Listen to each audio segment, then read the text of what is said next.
Good evening out of wherever you are, time travel, ladies and gentlemen, boys and girls. We are back with another YouTube video, and today YouTube video we will be reacting to the rise and fall of The Walking Dead by Friendly Space Ninja. I have not done a reaction video in a long time, let alone a reaction. I actually have never done a reaction. Well, I done a little bit of reaction stream. It's been sprinkled in with the video gaming. Stop pinching me. Jackson's pitching Brittany again. And, but yeah, so we will be watching the rise and fall of The Walking Dead. I'm actually gonna move that over there. All right. Grab you, move you up here. Boop, bada boop. Full screen it. Oh boy, we're gaming today, chat. We are gaming today. All right. Anyways, we are watching the rise and fall. The historical downfall of The Walking Dead by Friendly Space Ninja, right? Or is it My Friendly Space Ninja? I have watched a lot of his stuff before. He is actually a really I fucking love his content and everything like that. He is actually amazing. Video essayist, huh? Videographer, that's the word. All right. Anyways, let's get on into it. Also, he makes his own fucking music. Gotta rapping it, bro. Can you get out of here? Hold on, Jared. Looking for something? Shut up, Ada. How about we continue? Ada, this I said be discussion quiet, another time? please. Okay, here we go. We're gaming, It's weird to chat. think there used to be a time where The Walking Dead was my favorite show on television. It feels very distant now, but I used to be a massive fan of this show. Bro, same. Like, I remember... What episode did I watch it, started watching The Walking Dead on? I think I was watching... Season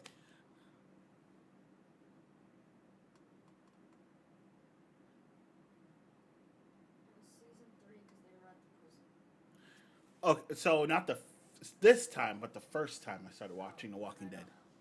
I don't remember, but I think it was no. I was channel surfing, and I came across AMC AMC. I came across AMC, and I see Rick in a hospital gown, walking around the streets. That's season 1. I know.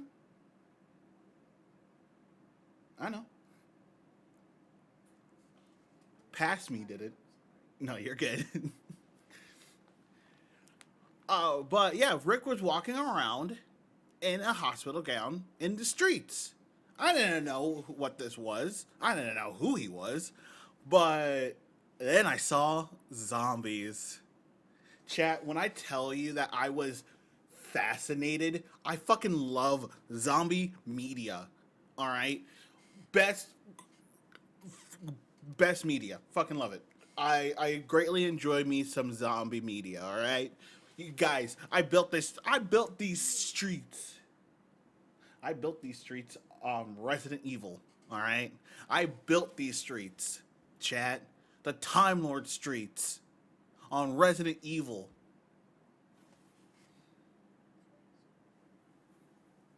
So when I see The Walking Dead, I'm like, oh my God.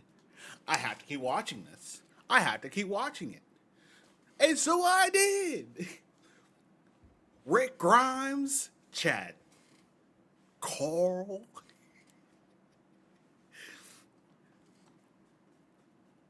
All too good. I started watching it around 2013.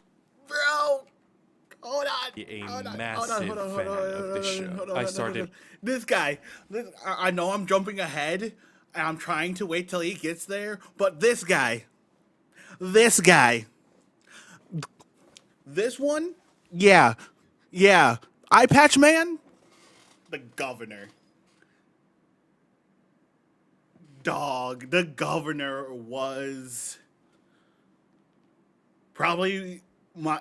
Okay. Next to the almighty goat Negan, the governor was second best, all right? The governor was amazing. But he had aura. At moments, yes. He had aura at moments. Negan or nothing. I know, Kyle. The almighty goat. All hail Negan, right? I'll be the best savior, all right? Yes, Negan. I'm Negan? Really? Really? Oh my god. And Lucy, yep. I'm bigger. Do you really think he would take me as a wife?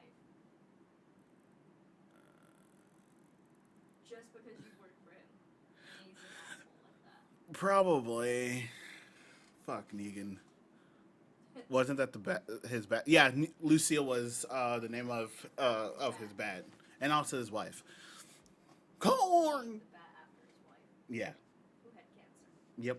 and died of it. Because of those stupid biker gangs.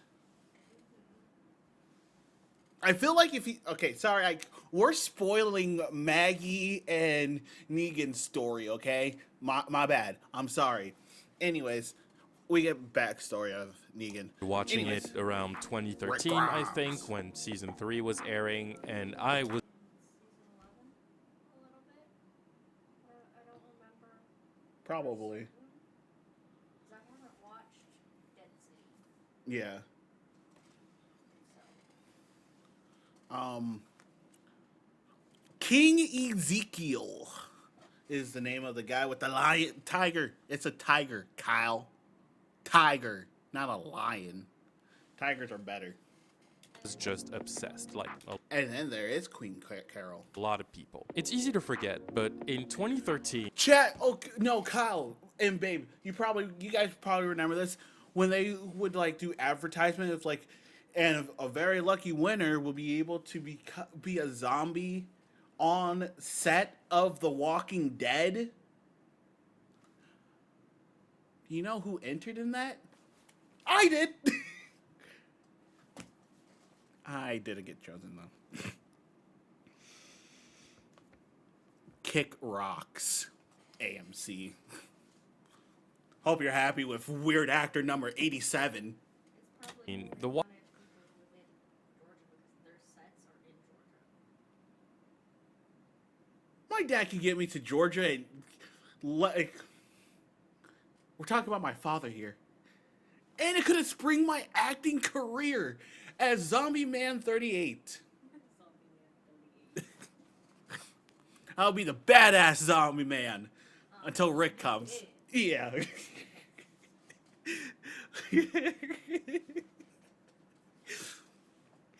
They're shooting a scene. I'm in it. I'm like stumbling around. I see Rick. I'm like, oh my god, it's Rick. Oh shit, it's Rick. I've been on camera for 15 seconds. It has that like the Yep, that's me. You're probably wondering how I ended up in this situation. 15 minutes of my 15 seconds of fame is right here. Yeah, with a Bengal. Yeah, it was a Bengal tiger. Yeah, I was like trying to.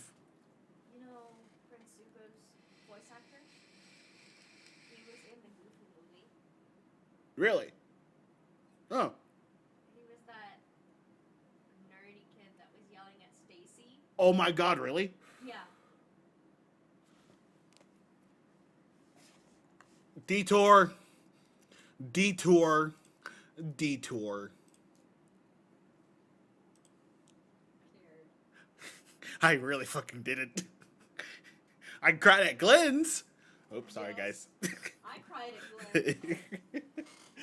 I stopped watching it for like 4 or 5 months. Why do you think I because turned it was off? So upset. Why do you think I just turned it off? I'm like, fuck, I'm gonna stream now. Anyways, guys, we're supposed to be doing a YouTube video of reacting to the Rise and Fall of the Walking Dead, and we are everywhere. Everywhere. And it's getting hot in here. So what take all your clothes I hear. Sorry.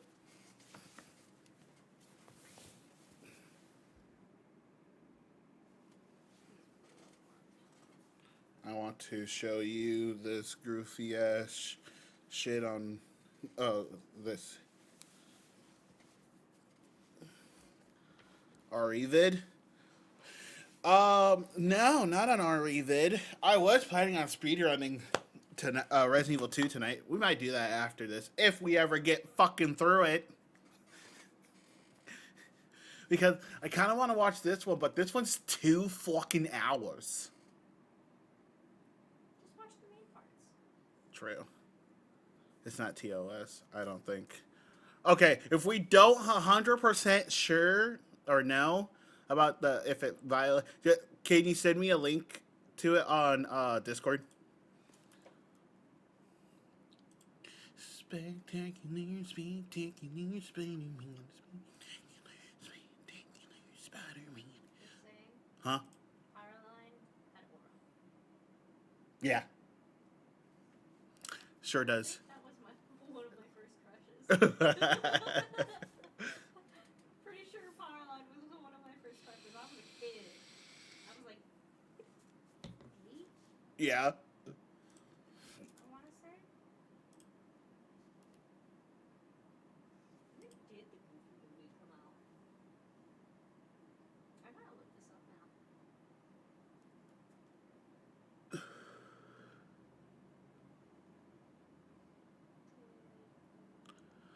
Oh, it's AI now. We're good. We're good. I mean, if it's on Facebook, it should be fine for TOS. We're good. 1995. I wasn't even born yet. Fuck. Damn. All right. So Kyle sent us this. Apparently, this is funny. Wesker, I'm already wetter than the Spencer Mansion basement. Don't make.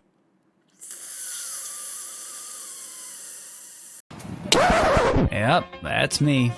You're probably wondering how I ended up in this situation. What? Keep it in your pants, girl. What? The fuck? Kyle sent me a video for Facebook, and I'm on it, and the first sentence that comes out of the video is, Wesker, I am wetter than the Spencer basement. Kyle! Me beg. Screw the BSAA. I'd let you saturate me faster than you saturate the world. 7 minutes. 7 minutes is all I can spare to play with you thirsty bitches. Wesker! That's right, Wes. That's right, Chris. Wesker sold your bitch. Fuck you, Chris. Guys, can we get so we're gonna get back into the Walking Dead reaction video. Okay, guys? No more distractions. You too. That ass. Anyways, no, you're good, Kyle. You're good. We're joking. I'm joking. Walking JK. Dead was one of the biggest phenomenons in pop culture. Like, this show was a big deal. At that time, you either watched The Walking Dead or Game of Thrones or both. And Yeah, really. That's basically during that time. It was The Walking Dead or the Game of Thrones. Everyone was just fucking talking about that shit. And then I haven't seen Game of Thrones. I've watched like 3 episodes of it, and ooh, sex scenes, basically. Anyways, but yeah, so like The Walking Dead was like my show that I watched, so I would talk to all my friends about it. We would hang out. I even got my parents into The Walking Dead. And then also during that time, if you knew some friend like the weird friends, Sex and Dungeons, the Dragons, yes, Sex and Dragons is basically what Game of Thrones is. Oh, and the winter is coming. Anyways, I'm gonna get a lot of hate for me saying shit about Game of Thrones, but I said it. It is publicly knowledge. It's public knowledge, and I will take that hot. I will take the.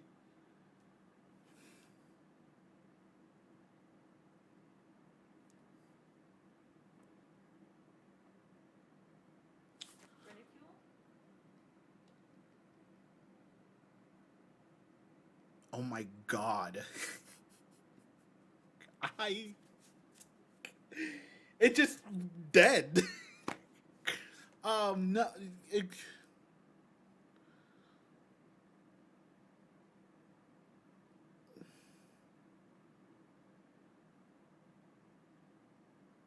my hot take. That's what I was trying to say. I will take my hot take and walk away. Because, yeah, I don't remember what I was talking about. So let's continue. That's what everybody was talking about. Even in my Oh, yeah. Before, okay, I remember now. And then you have those weird group of friends that were into the sparkly vampires in the middle school. And then they brought in the TWD, TVD network or universe, the Vampire Diaries. And then you got vampires, werewolves, and then, huh? The Vampire Diaries was so much better. You mean the originals? Comparing. Oh, to Twilight. Okay, yeah. Yes. Yes, the Vampire Diaries were so much better. Oh, and also fucking Teen Wolf. Teen Wolf was also way better. I want to punch Scott in that fucking chin. That the actor that played Scott, his fucking chin was always to the side. So like, I just wanted to like punch it on the other side to make it straighten out, and I don't think that would have worked. I don't know. It might have. I don't know. They would know how to wire it shut, but yeah. Yeah. See, okay, hold on. I gotta show you guys how fucking annoying this. Teen Wolf. Scott.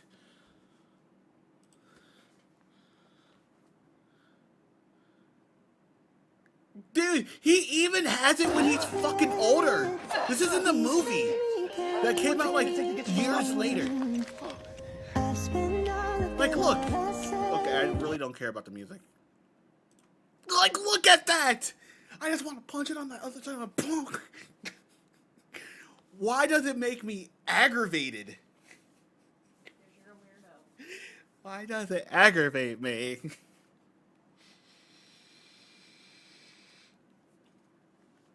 Bro. Alright. Okay, guys. We are going back. No more distractions. own circle, it was the biggest thing. We would do giant watch parties every single week. I didn't have uniting friends do watch family parties like that, members but from yeah. different generations, parents, brothers, sisters, Oh, yeah. uncles, aunts, nephews, Parents, cousins, I you would name watch it it. with my It was an parents. event every Sunday night, and around season 5, The Walking Dead was the most watched television series in the world. It was. The audience numbers it would pull every week were astronomical. Because during me and my wife's during me and my wife's rewatch of it, from season 1, or fuck it, let's say where we started off on season 3 to like season 7, peak, good, amazing. After the Saviors, it kind of started to fall off. Because really, you're approaching at least 8 years producing a zombie media thing that is basically based in a world where nothing's around or in, like, dead, apocalyptic world. There's not much stuff you like. There's a lot of stuff that you can actually do with it, but some of the stuff starts getting repetitive. Once when it starts getting repetitive, then you start losing that flavor. And that's what kind of happened with The Walking Dead. It was just so... But the villains that they brought in, I think the thing that started kind of not helping it is bringing in, like, multi-seasonal villains. Negan, the governor,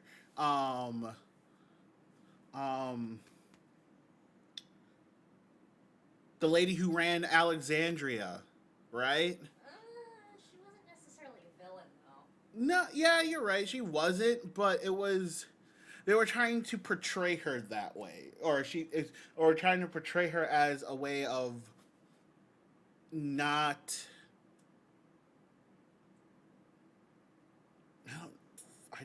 I don't know what I'm trying to say. Not something. They were trying to portray it as like she's not a good guy.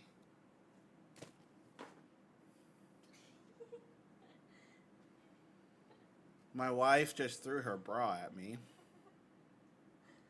It's green, so you guys probably didn't see it.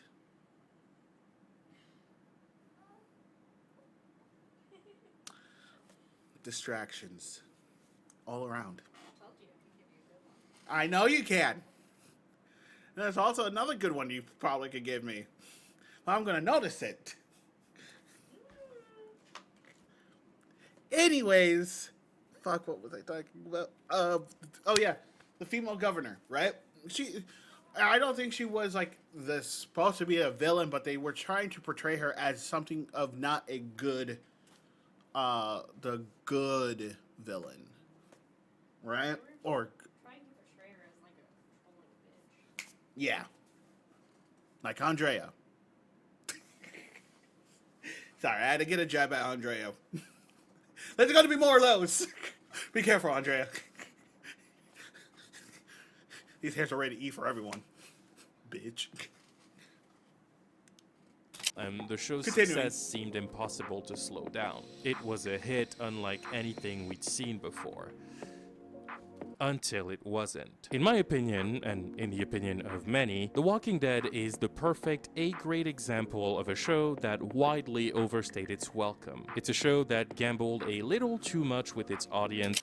You know, oh, Tara! Why did I have to pause on that scene? And refused to quit Go while forward, it was thank you. Carl. Anyways. And it's Eye Patch Carl, too!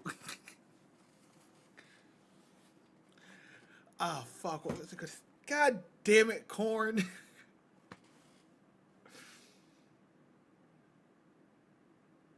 I'm gonna have to go back. Fuck, dude. Okay. Until it wasn't, and then...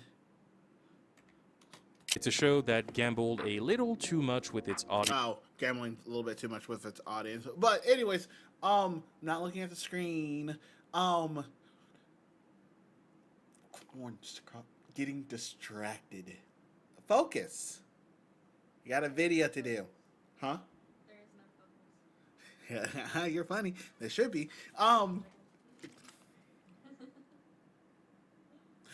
Booty, walking.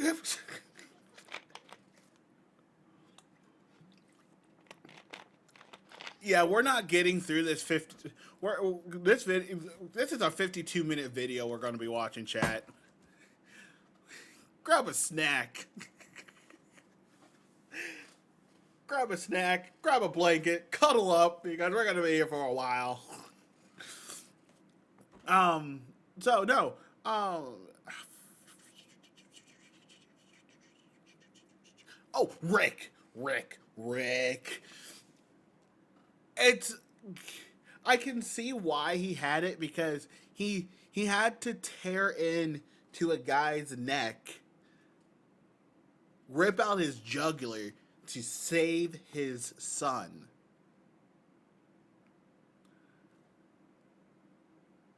That would traumatize someone. It would traumatize me. But I would do it again. Anyways, but yeah.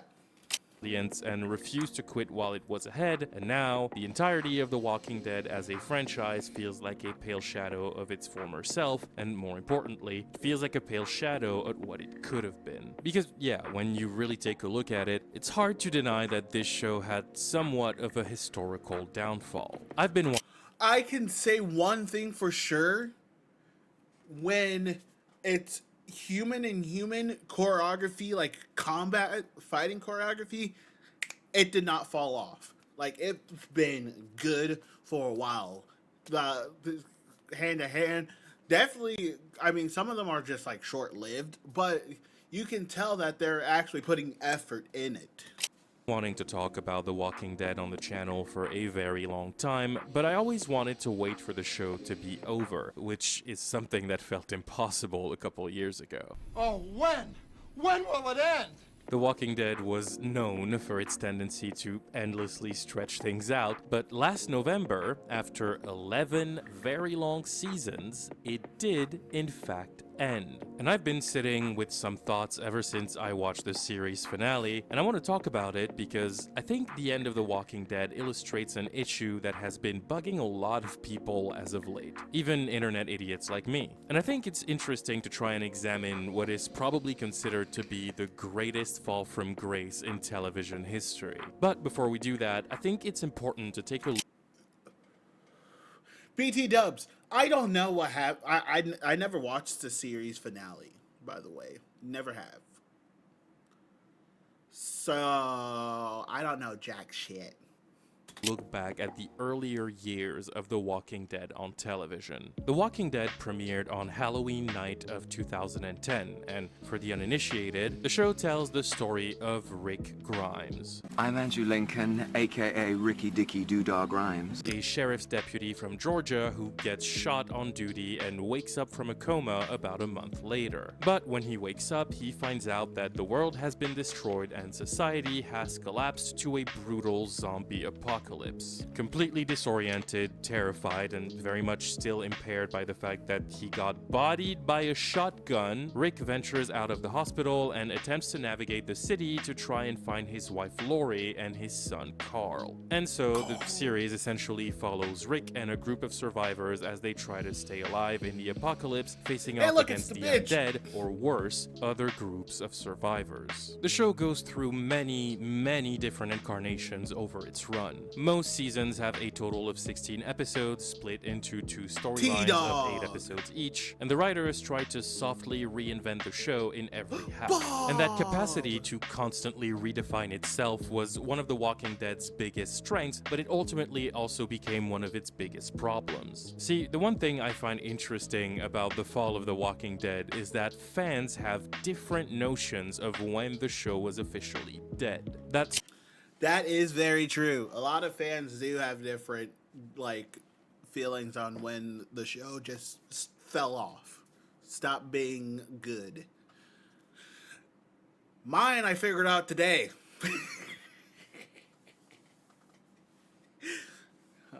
Anyways. It's probably because it has a number of low points narratively, but also...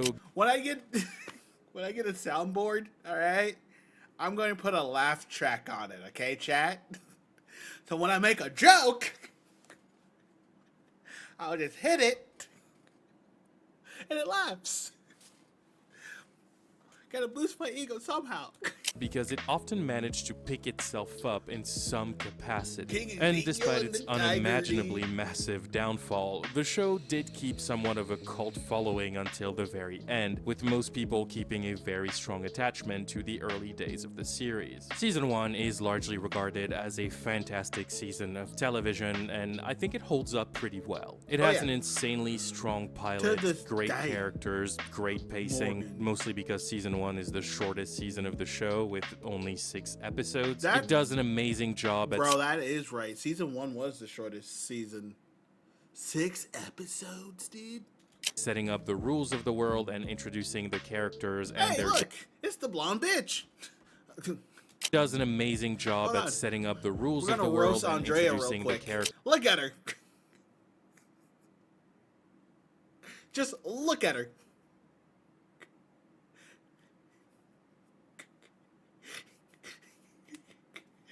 She was the first Karen.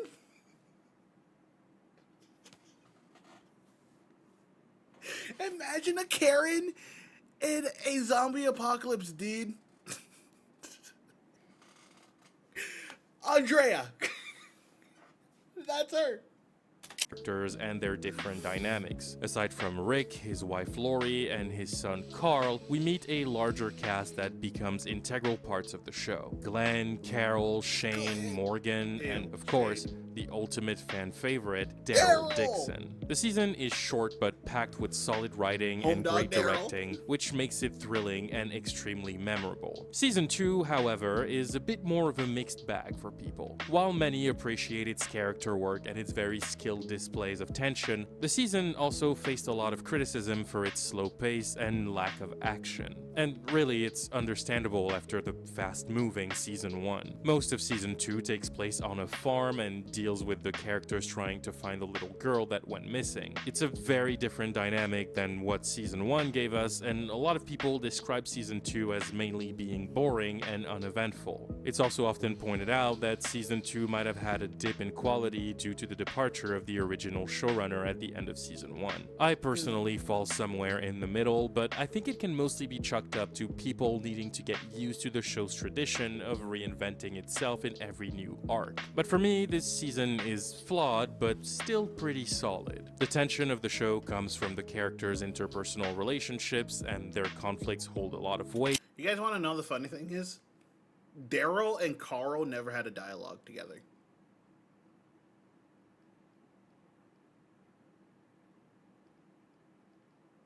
Think about that. Especially when it comes to Rick and Shane. Shane's slow descent into yeah. madness. Shane, dude. Shane, dude. I should just do a fucking video on Shane. I have a lot to say about that guy. Fuck him. God, I fucking hated Shane. Dude, like... Season 2 was good. I actually loved Season 2. Season 2 was good. I mean, we got to meet Herschel, Maggie, and Beth. The farmhouse, Carl getting shot. Andrea becoming more of a Karen with a gun. Yeah, it was just a real good. Daryl got shot too. Did he? His ear. Oh yeah, Daryl got shot too. Well, yeah, it was like, it's. Oh yeah, wasn't it because of Andrea? Mm-hmm. That bitch. Oh, what is this redneck doing in my lawn? Sorry. Karen. Karen of the apocalypse. He was walking back from the woods, I think it was. Yeah, and I think he was covered with Had something. a rifle or something. like Yeah. that. And shot his ear. Dumb bitch. In Season 2 is still one of my favorite storylines on the show, and the overall But yeah, look at her. Look at her being a fucking Karen on the RV, dude. Look at her. Look at it. Look at it. I think Okay, now it's Andrea and Chris that are on my like hit list of like. I don't think. I think Andrea was just like a bitch. All right, yeah, she was bad. But I never had like a personal beef with her until now. Until now. Let's mark it in the history books. Sworn enemy number 2, Andrea. Right underneath Chris Redfield. God. I just told Bella to Oh, get on. yeah. Like, it's crazy. It's crazy. Fucking dumb bitch. Character development of the entire cast is just amazing. Long story short, season 2 has some low points, but when it works, it really works. Season 3 is considered by a number of fans to simply be the best season of The Walking Dead. Yes, the best season of the well, okay, kind of the best season of The Walking Dead, but yes, season 3 was because you got that iconic line, "Stuff and things, Lori." You use that on me so often. I do. I'm like, "Stuff and thanks." Especially when I ask you what you're thinking about. Yeah. Stuff and things, Lori. I got stuff and things to do, Lori. God, Scott, get off my screen, you dumb readed job bitch. Man, everyone's getting sniped.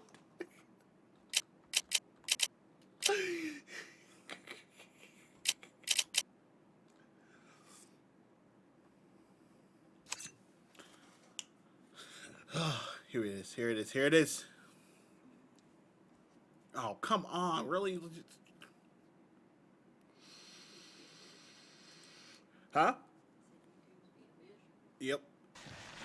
The baby is about to be here, and we need to talk about what? About what?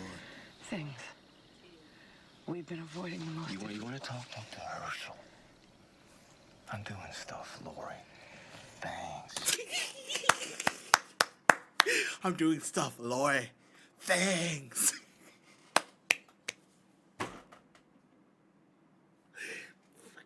Why am I geeking, bro? Things.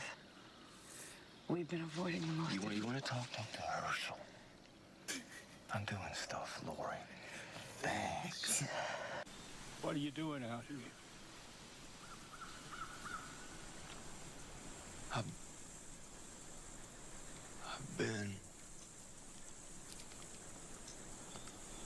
I've got stuff out here. Stuff. I got stuff out here. Stuff. Oh. Okay, guys, can we stop getting distracted? And it's not difficult to see why. Season 1 and 2 were very different, and when it came to their individual qualities, Season 3 was the best of both worlds. While it managed to improve on its already amazing character work, this season also allowed itself to move a bit more. It's action-packed, fast-paced, the stakes are much higher, it introduces new characters that, for the most part, are awesome, and of course, this is the season that also introduces the show's first real villain, the Governor. He was an insanely menacing psycho. I don't get why people would say that Shane was the first villain. Because he wasn't. He was just broken, I guess.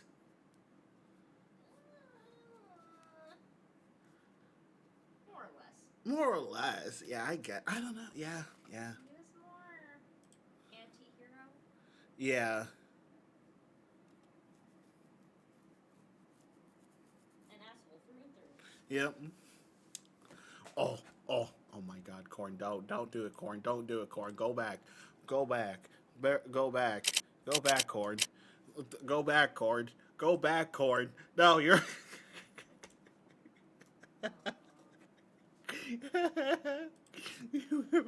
We're lost. And the right choice is the one that keeps us alive. It's always the same with you. It's like the first moment. It's whenever you're put to the test. Stop acting like you know the way ahead, like you know the rules. There are no rules, man. We're lost. No, man. I know exactly where I am. You don't know shit anymore. Oh God! Why did The Walking Dead give us so much good memes? Oh my God! One more time for the people in the back. Is the one that keeps us alive. It's always the same with you. It's like the first moment. It's whenever you're put to the test. Stop acting like you know the way ahead, like you know the rules. There are no rules, man. We're lost. No, man. I know exactly where I am. Hi, baby. Okay. All right. Yeah. Hey. Yes. Back to the show. Psychopath with an eye patch, and people loved him. Season 3 also got praise for the way it explored the psychological aspects of its characters. It's the point where the story shows how this zombie apocalypse is affecting the characters' mental health, and the writers handled it in a way that was incredibly intriguing and, at times, emotional. It's probably not the most realistic depiction of mental health. Yeah, he was. He had the peach fuzz.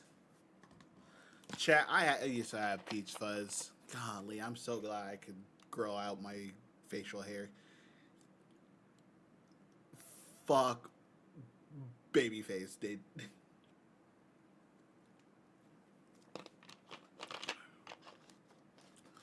You know what sounds good? Those brownies. I'll get them later. But to this day, the telephone twist in Season 3 still gives me goosebumps. I'll always remember the first time I saw it. For those who don't know, it's a storyline where Rick gets a phone call from people who are willing to help the group. He talks to them several times, trying to find a way to meet with them. He spends entire days waiting by the phone for them to call, until he realizes in a gut punch of a twist that these people do not exist, that the phone he's using doesn't even work, and that he hallucinated the entire thing. It's an insanely well executed bait and switch. Dude, the fact that Rick has gone through so many like psychological breaks in the show. That's why you get the iconic like distant staring, like he's just not there. Oh, there's my vape. I was like, where did my vape go?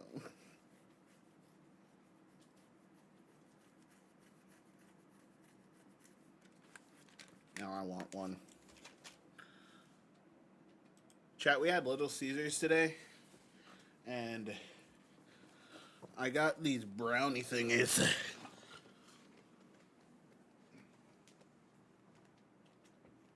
I would say, you better not hog them.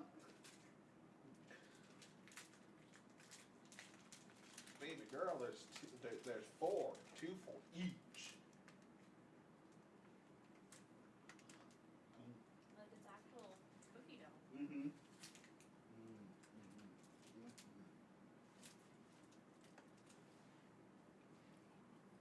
it Ho- has M&M's. Holy balls, that's sweet. Uh-huh.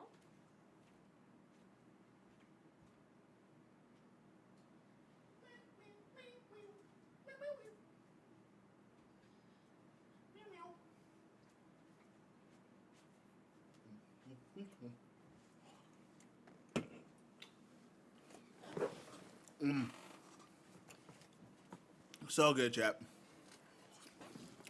Editor Corn, make sure you edit that part out. Edit out all the non-funny stuff. And just keep all the funny stuff in, and hopefully it gets us lower than 3 hours.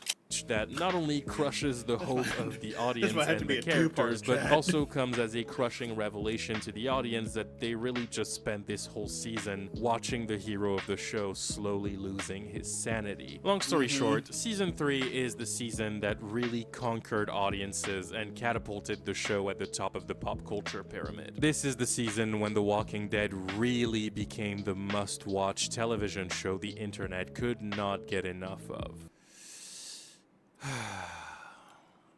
Okay, this is where things get a bit tricky, so bear with me. I think the first signs of trouble for The Walking Dead really started to show in season 4, more specifically in the second half of season 4. While the first half True. Season 4 was decent, okay? And I don't, like, truly agree with him on the fact that the second half was better than the first half. I think the middle was good. And the end was good.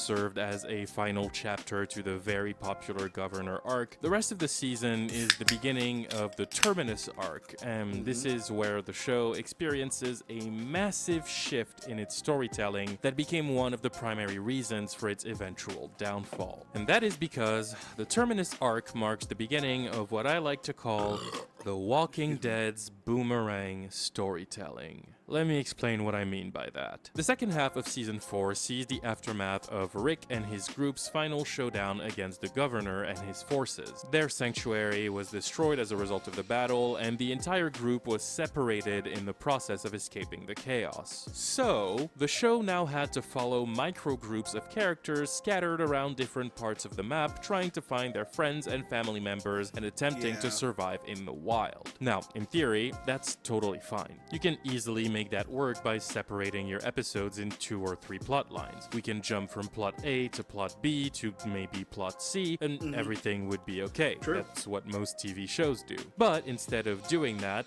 producer Scott Gimple, who was also the showrunner at the time, opted to do things differently. This is where he started experimenting with boomerang storytelling, aka the idea of dedicating an entire episode to a single character or a single group of characters. Basically, Yeah, so when they started doing that, I'm like,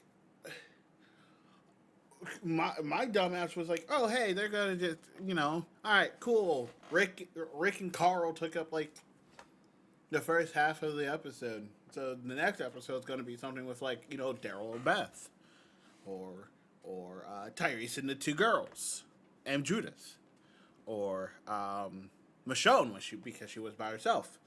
Or Maggie and what's his Bob and Sasha.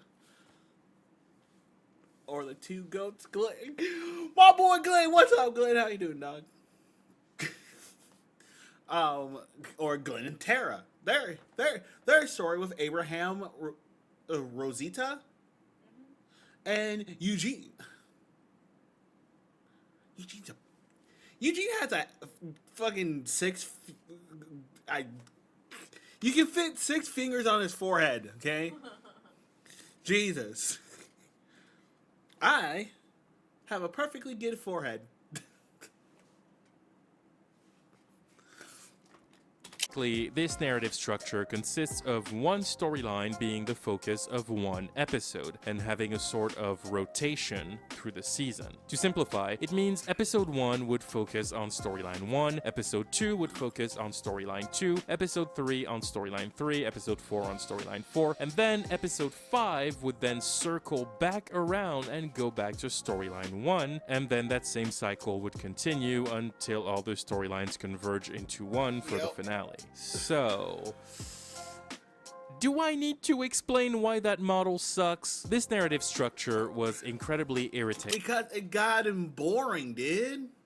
Like, okay, yeah, you would care about, Carl and Rick, right? Or you would care about Glenn and Tara. Or Maggie, Sasha, and Bob, right? And then you're expecting, like, oh yeah, cool. So the next episode's up, and they're not there. Okay, next episode. Still not there. Okay. Probably the next episode. No. Stop. Give up hope, Corn. You gotta wait a whole 4-episode cycle to get back to your favorite characters that you wanted to watch.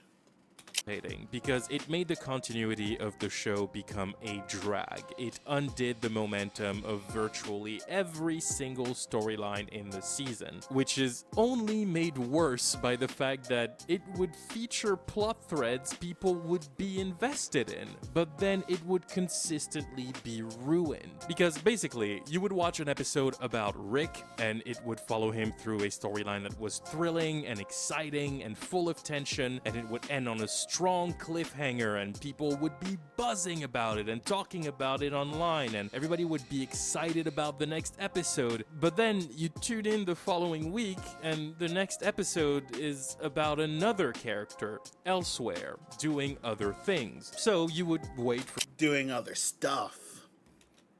Hi, the Devella. week after. But the next episode would be about yet another secondary character in their own corner of the show doing other things, and so on and so on. So you would watch the very cool episode with Rick and his awesome cliffhanger, but then you would have to wait like a month to see where that goes. Because the show then gave you 3 weeks of filler storyline. You know what I noticed rewatching The Walking Dead?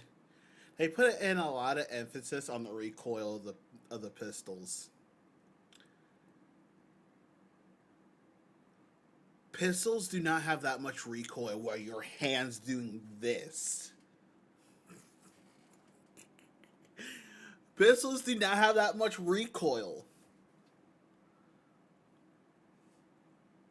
Some caliber pistols do. Like, I don't fully know the caliber pistols that they were using, but this one? Hold on. Rick, come back. With Rick and his awesome Hold on, cliffhanger, but then you would have to wait like God damn it. very cool episode with Rick and his awesome cliffhanger, but then you would have That? I don't think that one makes your hand go boom. I need to wait like a month I just to realized see where that's that the thing, goes. they Because put a the lot show of then emphasis on gave the you recoil 3 weeks of filler the guns. storylines that could have easily been combined into one episode. Yeah, the You AR, I basically get just it, had okay. to wait for the The main back- storyline the to python, come I get back it. around like a boomerang.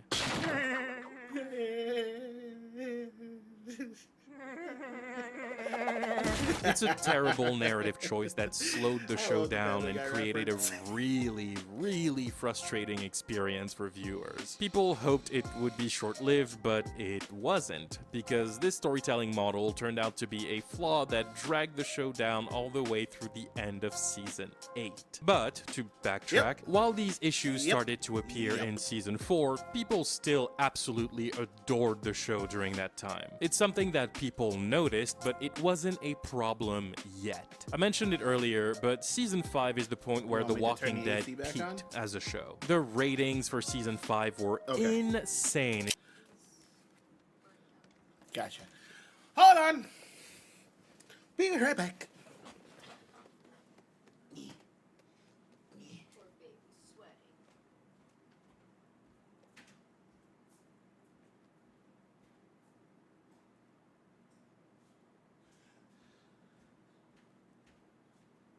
Let's chill out, guys. Oh yeah, cool. Thank you. I shouldn't have eaten. Tommy hurting?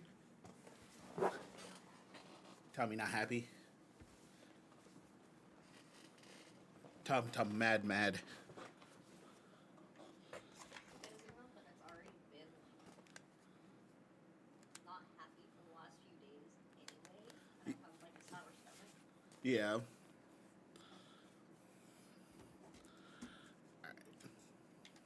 Corn, why isn't this full screened? This guy, Corn, yeah, he's not a really good, like, YouTuber. It was the biggest TV show in the world, an absolute pop culture phenomenon like we'd never seen before. And again, every single episode was a massive event. The show seemed unstoppable. And then came Season 6. Season 6 was a defining point for The Walking Dead, a definitive entry that saw a major and extremely important shift happen. Not only because of some narrative choices that didn't quite go right, but also because Season 6 is the point where the fandom started to have some real issues with the show for the very first time. Issues they had a difficult time ignoring. That Glenn episode. If you guys know the episode I'm talking about, you guys know. That episode pissed me off. I think that was the first time I just stopped watching it for a second. I think that was the first time.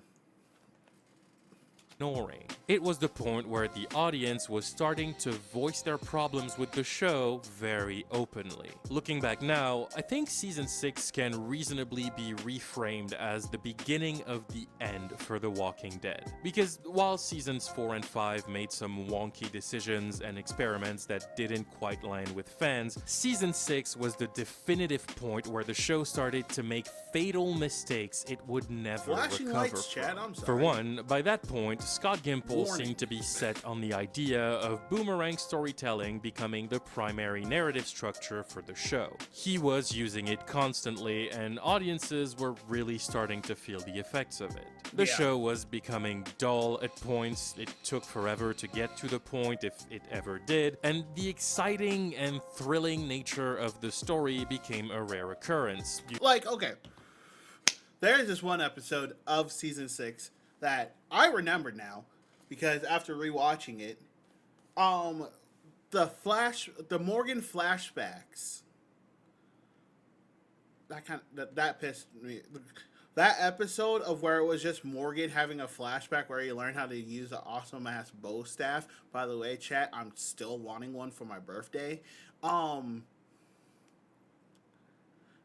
it was just so dull, I guess I can say. I mean, I don't know. Usually kept for premieres and finales, as the rest of the season felt like it was purposefully wasting your time. Over the course of Season 6, from the first few episodes, there was a certain frustration that started to grow among the fandom. At first, it was kinda tame because it seemed to be the only major problem people had with the show, but that quickly changed for the worst. To make it short, Scott Gimple and the writers were starting to rely on cheap tricks to mess with the audience and to carry the plot of the show. This episode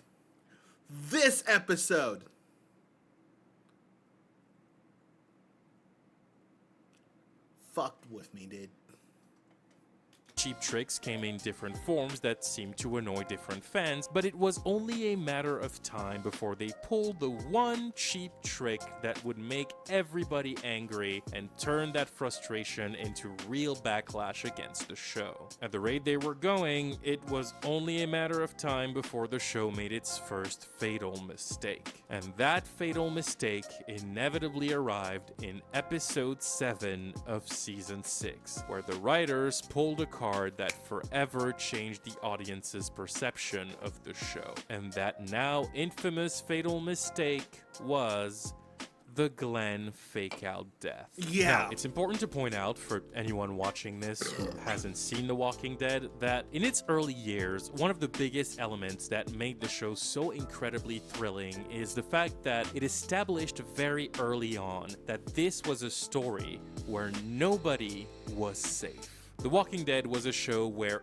anybody could die. Anybody. They knew that if they wanted the stakes of the show to feel real, the audience needed to feel and see that constant danger that could only be achieved effectively by killing off main characters in the most brutal and shocking ways. And they succeeded at that. They actually pulled that off really well. It was a big thing. Every time something would go down in the show, the audience would be tense. You would be on the edge of your seat, holding your breath and clenching your butt cheeks because any action sequence. Yeah, exactly. What he is saying, it's what? Oh, that's the red bar. I was like, what was that? I'm getting distracted, chat. Anyways, but yes, I still get I still at some parts get nervous. I'm like, what the fuck is gonna happen? What's gonna happen? Oh my god! Like what the fuck is gonna happen? I still get nervous, but it also because that's how the show was made or how it's supposed to be.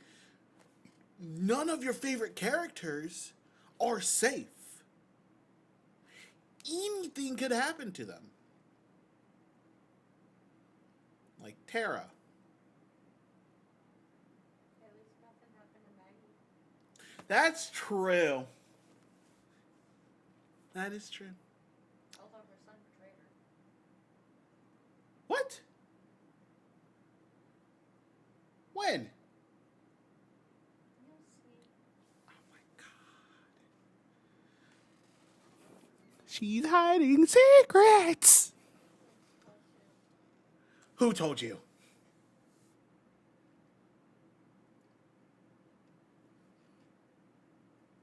She hiding secrets, chat. You were probably about to watch your favorite character get eaten by zombies or get their head chopped off. It was really stressful. Huh? I said in this scenario, yes, I'm supposed to. But I don't care about spoilers anymore.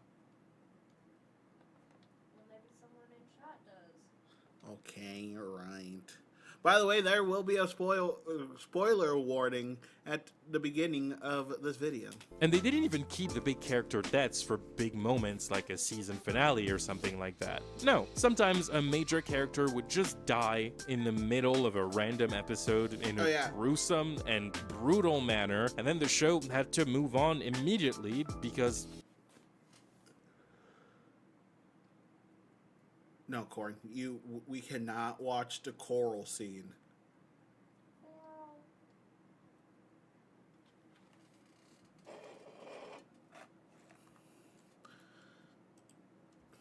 We're not gonna watch it, chat. We're not gonna watch it. We're not gonna watch it, chat. You know how many pranks Rick and Daryl pulled on each other? Really?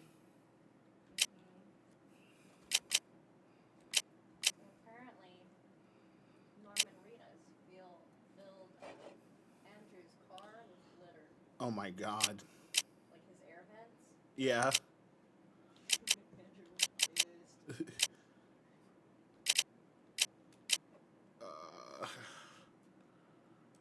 I think this is it. Chat, you guys just watched me epically fail how to spell.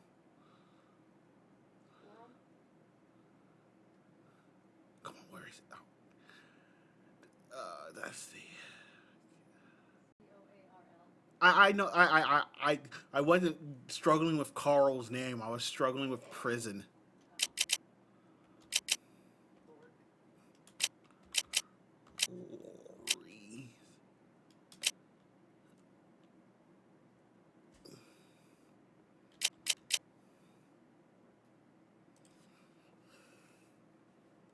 Here it is.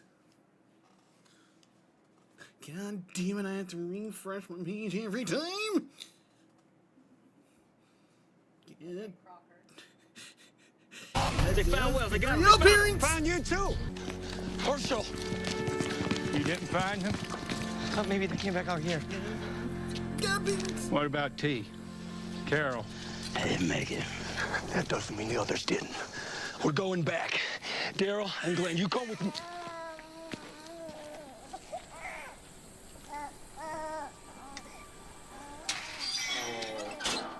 Bro.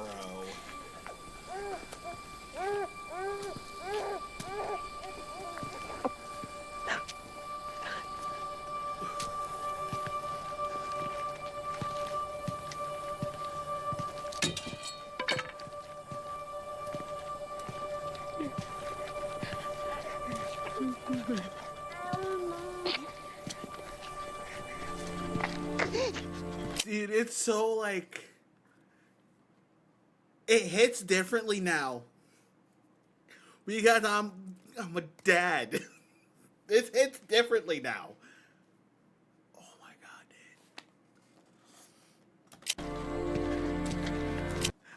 I get it. I get it now. when my dad, I love my dad to bits, really do. I love you, Dad. But I get it now where my dad would cry at certain parts of a movie. I get it now. I can't get through Hamilton without crying. Or The Greatest Showman. I'm afraid to watch Meet the Robinsons. Or any of the other movies. I almost started crying because Brittany was watching Lion King, right? And Mufasa and Simba were having their last talk about the Pride Lands and everything like that. I wasn't even watching. I was barely even listening, and I started tearing. Yeah, she was in the bathroom. I thought you were over there. Yeah, no, she was taking a bath.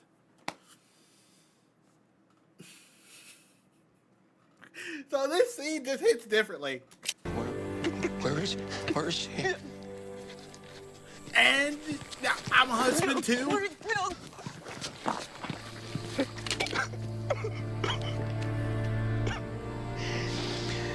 Oh, no. No. Why did he straight up stance and look at Carl? No.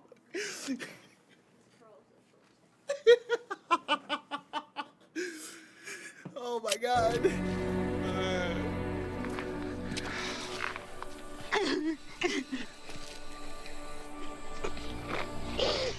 What the fuck? Why is your face just there?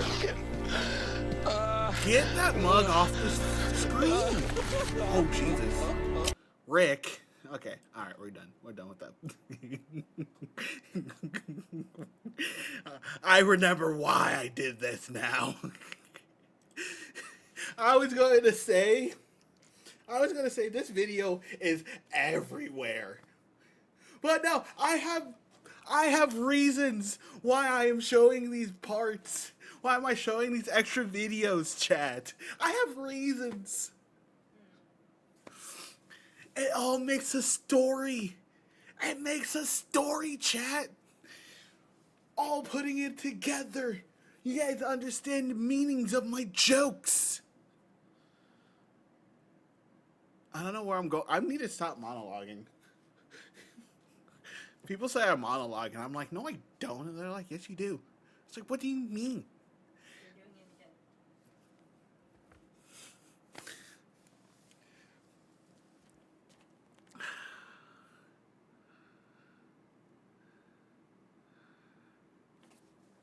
Urgency. We have to move, we have to survive, and that was an element of the story that truly contributed to its high stakes. However, over time, this aspect of the show became less of a necessary narrative device, and instead it slowly turned into a weird and cheap gimmick primarily used for shock value. Character that started to feel like they didn't really have a point anymore, and most of the main cast started to develop some pretty thick plot armor, meaning most of the brutal death scenes were given to side characters people didn't really care about. That is true. Like, plot armor was crazy. Glenn should have died multiple times. And then he cashed his plot armor check too many times. And he got whacked by Negan. It was like, Glenn's at the plot armor line, swipes his credit card, denied. Wait, what? Denied. Wait, my scene's about to come up. Denied. Wait, guys.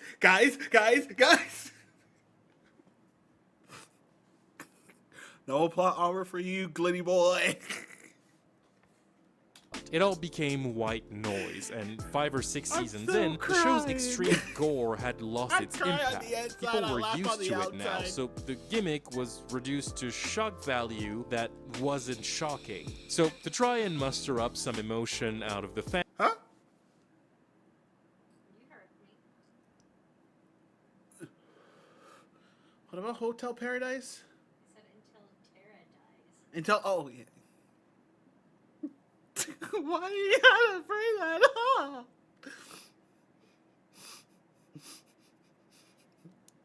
That is a face. I am paused on. That is a face.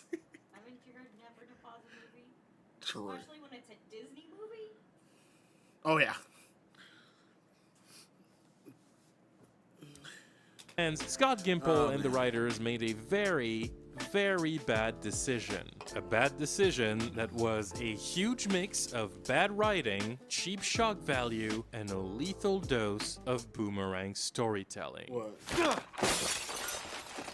Yes. Let me walk you The through originals, it. yes. In episode 3 of season 6, there is a scene featuring fan favorite Glenn Rhee facing off against a herd of zombies with another character. Long story short, they have to retreat into an alleyway where they get completely surrounded and have for only protection their ability to climb on top of a dumpster, where they find themselves completely stuck. At this point, Nicholas, the other character with Glenn, is completely overwhelmed by the situation, and it seems like there is no immediate solution for them to be saved. So Nicholas completely panics and almost seems to dissociate for a short but tense moment, after which he turns around to face Glenn and thanks him. He then grabs his gun and shoots himself in the head. In his fall to the ground, he accidentally takes Glenn down with him, and they both fall from the dumpster. The scene is then overtaken by sad music as we watch Glenn being brutally ripped apart by the zombies, and then cut to black. Exactly. Glenn should have died. How? Like, okay, I get it. Nicholas is on top of him, right? The zombies are just eating at him. There's going to be a moment in time where the zombies are going to start going underneath him. You're telling me that they finished eating off Nicholas and then just left? Well, he did hide under the dumpster and killed a few. That's true. He did. But still, before that, there are zombies on top of him.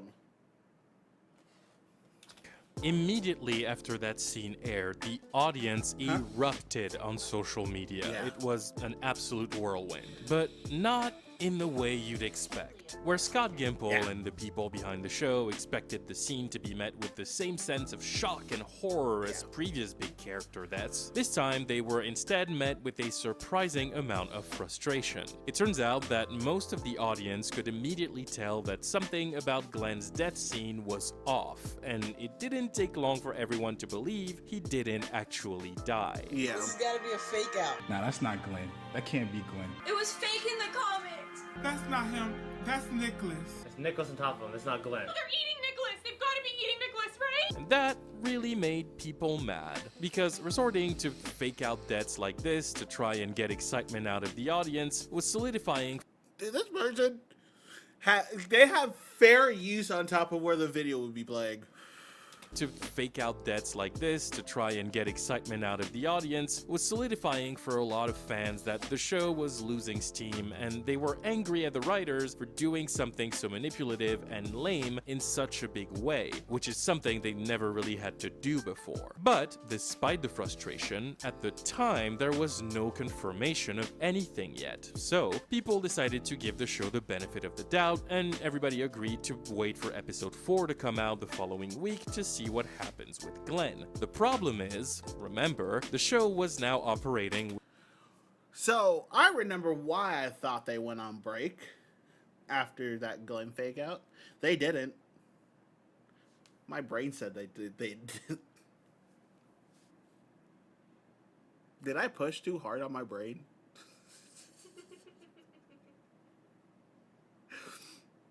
My brain said that they did. With boomerang storytelling, and that really didn't help anything. The following week, episode 4 came out, and no mention of Glenn. People were really annoyed by that. Episode 5 came out the week after that, still no Glenn. Now people were getting really pissed off. But another week after that, episode 6 came out, And still no mention of Glenn. Yep. I wish I was kidding, but I'm not. It's not until episode 7, a full month later. Yep, that's why. That's why. My brain told me that whole month of episodes after that fake out, they went on break. They released 7 episodes.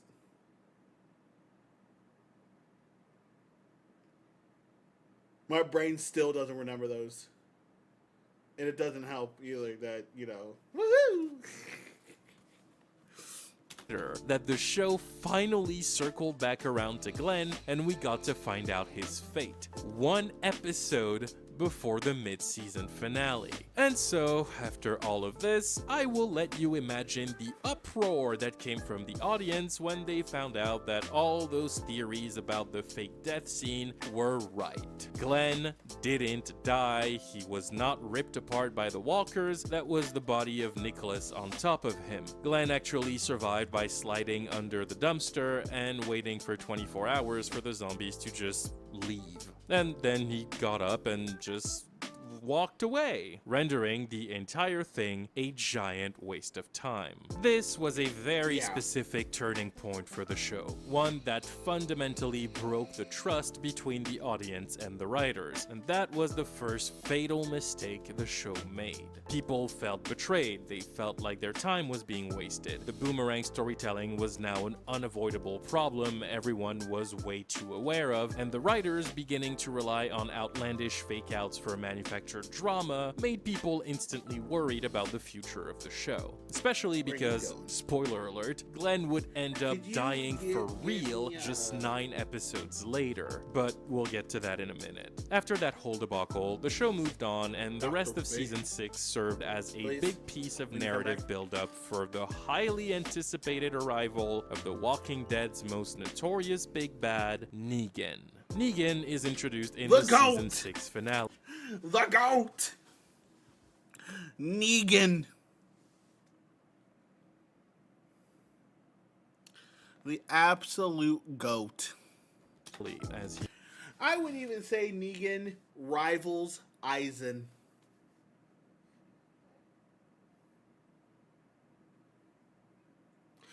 Not in the way how Eisen is Eisen, right? Eisen's a great villain because just how he is, how smart he is, and everything like that. Negan has more aura than Eisen. Tell me I'm wrong. Tell me I'm wrong. Bleach fans, tell me I'm wrong. Negan has more aura. I'm sorry. I'm sorry, but he does. He does.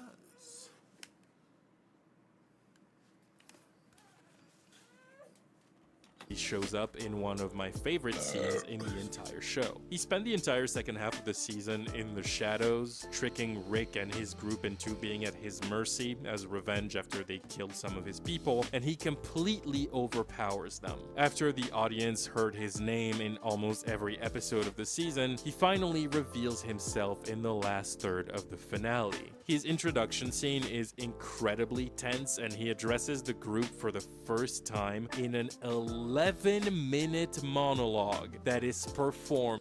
We gotta listen to Negan's monologue. Chad, I'm sorry. I'm getting distracted again.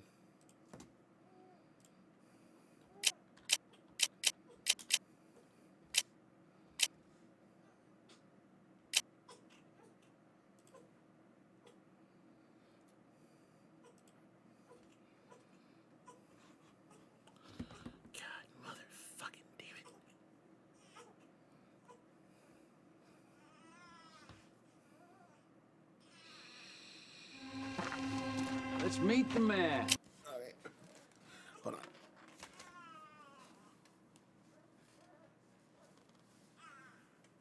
on.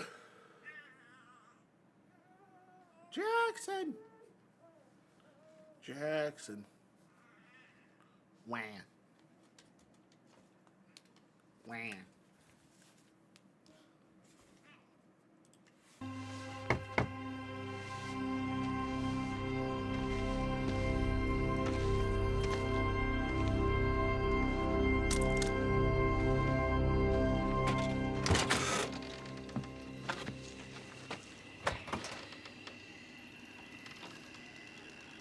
Pissing our pants yet?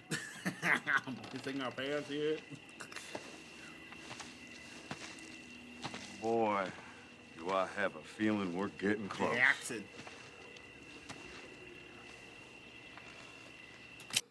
Do you want to watch it with me? Hold on.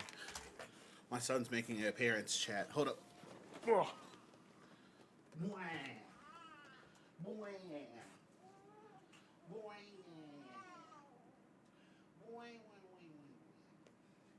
Hi, Bubs.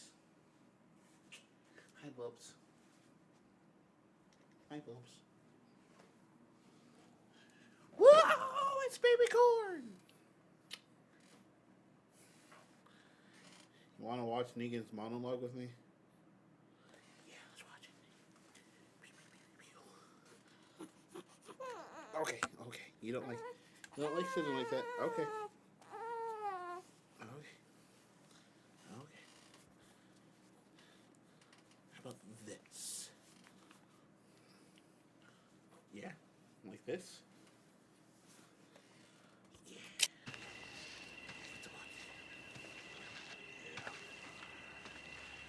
Gonna be PP Pants City here real soon. Which one of you pricks is If the the baby leader? comes down, he's a survivor. Guess what?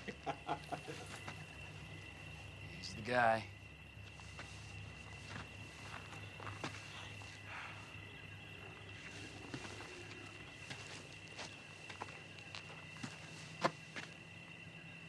Hi.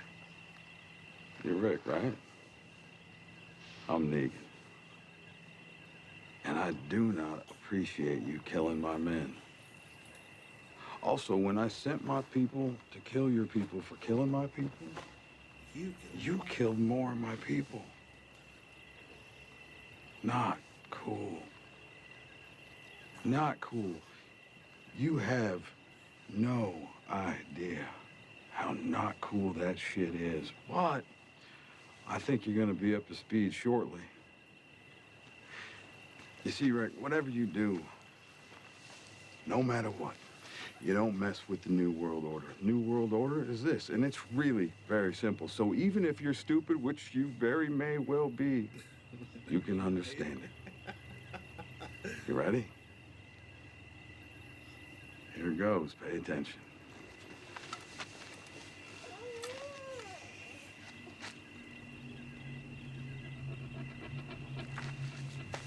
Give me your shit, or I will kill you.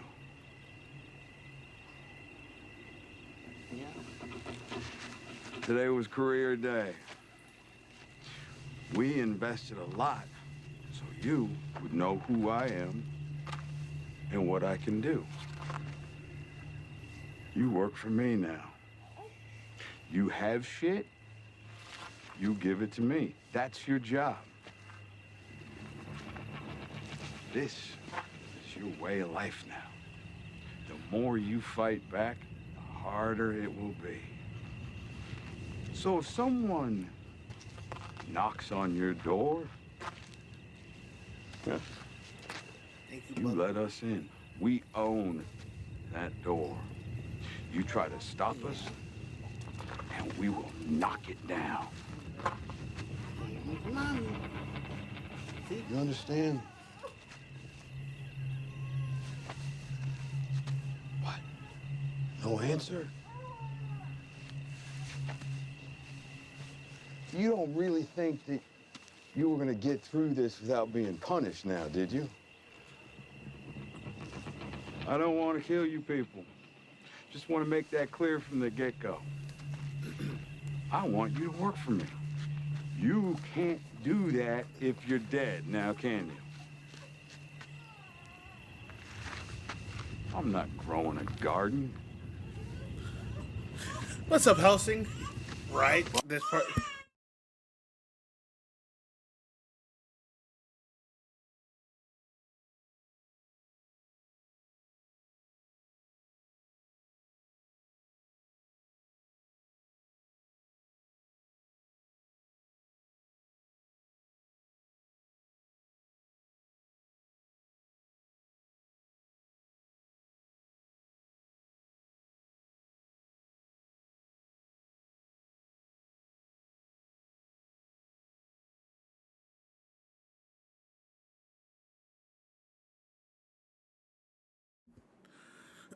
Yeah, Helsing.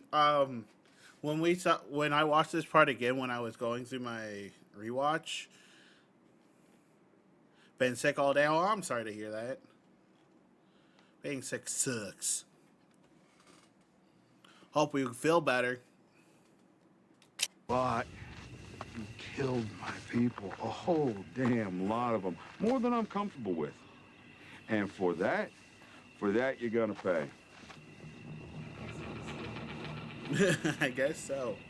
So now He does. I'm gonna beat the holy hell out of one of you.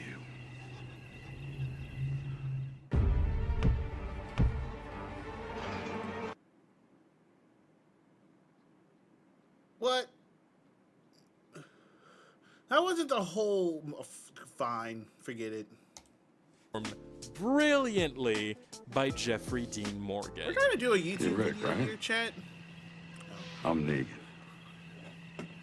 And I do not appreciate you killing my men.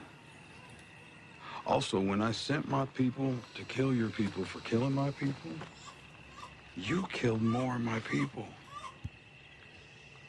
Not cool. I don't want to kill you people. Just want to make that clear from the get-go. I want you to work for me. You can't do that if you're dead, now can you? All right, listen. Don't any of you do that again. I will shut that shit down, no exceptions. First one's free.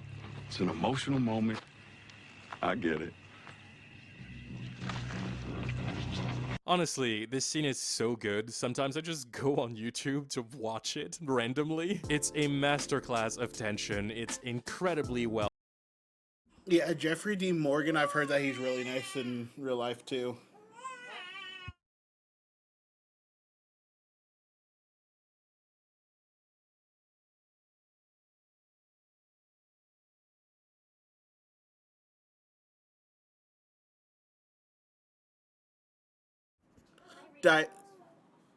Yeah. We need to get you a bigger size. I mean, smaller size. Sorry. Baby's getting his diaper changed that he absolutely hates for some reason. Wow. Acted. But, yeah. Yeah. But while Negan's arrival is hands down one of my favorite scenes in the entire show, it is also the scene that made millions of people rage quit on The Walking Dead. Because the ending of the season turned out to be the show's second fatal mistake. Now, whether you've seen the show or not, you've probably heard about the absolute fucking scandal created by what is essentially considered to be the worst cliffhanger in television history. It made people so mad that it literally broke the internet. It was completely insane. Seriously, the backlash got so bad that like Scott Gimple had to address it to the press, actors tried to defend the decision in interviews, people were screaming for Scott Gimple to be fired, they denounced the show's manipulative antics. It was a fucking shit show. So what was the cliffhanger? Well, after Negan finishes his incredible monologue, he lets Rick and the gang know that he will punish their arrogance by brutally murdering one person in the group with his baseball bat. He wants to make everybody watch as he bashes someone's head in as violently as he can. Now, it's a very famous scene from the comics the show is adapted from, and people were really looking forward to seeing it adapted, because there were a lot of questions about whether the show was going to pick the same victim as the comics, or instead opt for killing off another character to keep the surprise. As the finale approached, the people behind the show promised a major death. They told people they would be shocked when they see who dies, so everybody tuned in. Scott Gimple was hyping the ending so much. Everyone was completely intrigued by the arrival of this Negan guy. The excitement was at a peak, and then Negan shows up. he announces he's gonna kill someone, he lifts his bat and smashes it down. You hear people screaming, and then it cuts to black. Yep. Yeah. That's not a joke. After all this build-up, after all the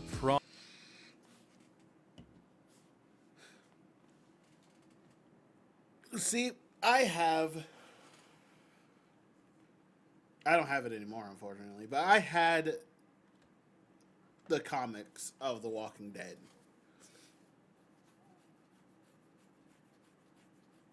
Bruh. I was pissed.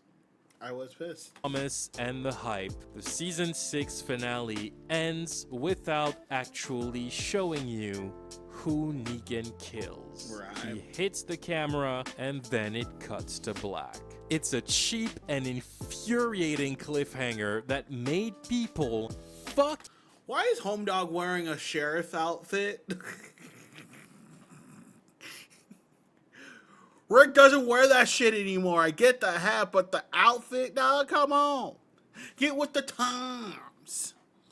Get with the Rick grind. King furious, and understandably so, because people now had to wait almost 7 months just to see who died. The backlash the show got was so loud. It was honestly impressive. It proved to be a breaking point for many viewers though, and this is the first big moment that became a last straw for a huge part of the fandom that quit the show right then and there. And then came season 7. The first episode of season 7 is considered by many to be one of the best episodes of the show, if not the best episode, which obviously after all the backlash of the season 6 finale during its entire hiatus, they knew this premiere had to be a fucking banger. And as promised, we do end up finding out in this premiere who Negan killed. It was Abraham and Glenn, by the way. The episode is thrilling, brutal, emotional. It makes Negan even more terrifying than he was in the season 6 finale. And honestly, aside Dude, the fact that Glenn popped back up and his eye was like popped out, dude. That's ingrained. That would be ingrained. Fuck all the other shit that you have seen. Seeing your best friend, your in Maggie's case, husband, get brutalized by a bat with barbed wire on it, I may add. I got to binge.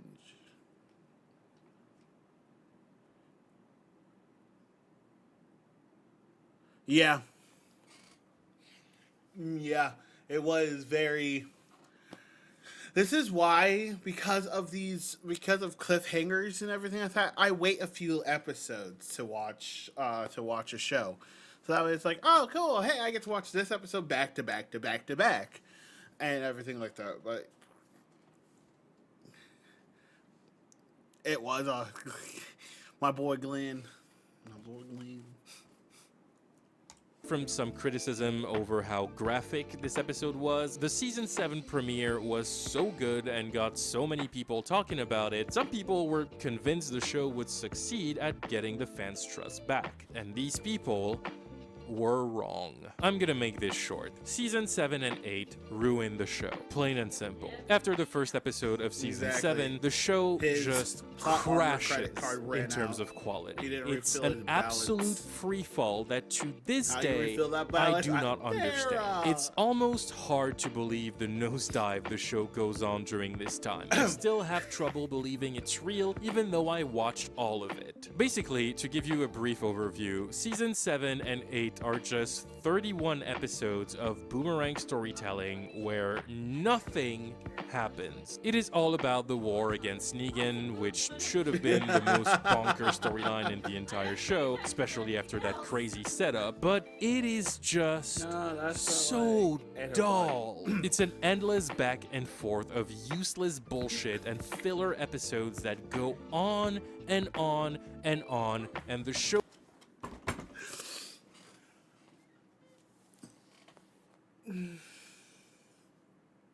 Should I say it?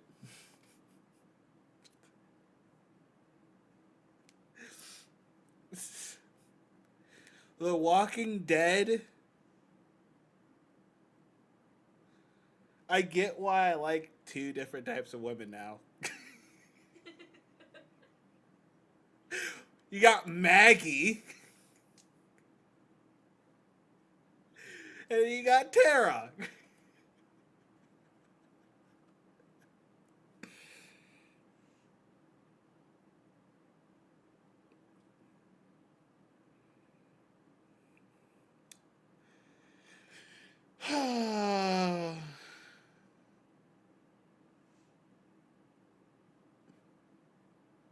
But I married my Maggie, though. Oh man, I'm glad. Oh no, that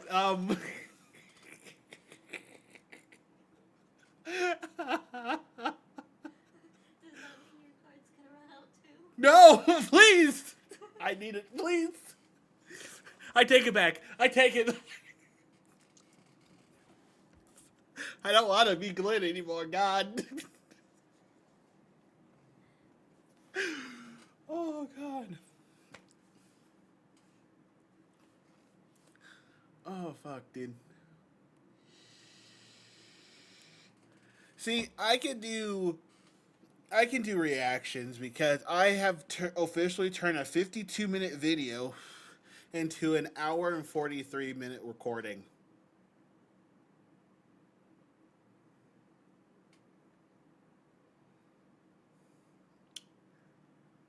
Yeah. Just never gets to the point. It seemed like the writer's plan with the story just became, how do we waste as much time as possible to keep dragging this on so we can milk more seasons out of the show. It's uninteresting, it's boring as fuck, it feels tired as hell, and in the process of ruining the story, they also ruin all of the characters one by one. Negan is given one of the most badass introductions in the history of television, but despite Jeffrey Dean Morgan never giving a bad performance in this role, the character ends up becoming an annoying villain that feels boring and mishandled because he just never gets to the point. I'm Negan. And I fed him spaghetti. Rick is completely directionless as a character now. Daryl, who is by far the most popular character on the show, becomes a background character that hardly ever speaks. He literally spends 2 seasons just grunting at people and barely says anything. And that's not just me saying it, by the way. Norman Reedus himself acknowledged it afterwards. And for the last couple seasons, Daryl has been speaking in a series of grunts and snarls, and in this episode, You're right. Basically, over the last few seasons, the show had just become a repetitive drag that kept itself going by taking a couple of major storylines and recycling them over and over and over again. And seasons 7 and 8 were the worst of it. It was a disaster. These 2 seasons I are think just they shame. Okay, the casting for the characters, it was probably one of the best. Like, the showrunners did a really great job casting Rick. Excuse me. Rick, Carl, Michonne, Maggie, everyone. They probably could have done without Andrea, but I guess we had to deal with the Karen of the apocalypse. Sworn enemy number 2, chat. Just saying. I mean, Daryl's character was made specifically for Norman. Yeah. Because his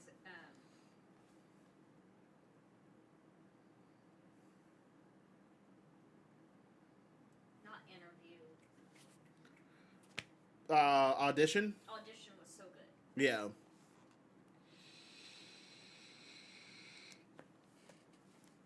Yeah. They did a really good job casting. I don't remember if I remember correctly, but I believe Darella said that Darella said that he said that he was a huge Walking Dead fan. I think so. Like he read all the comics and everything. Yeah, I think so. I think that's what she had told me that he said.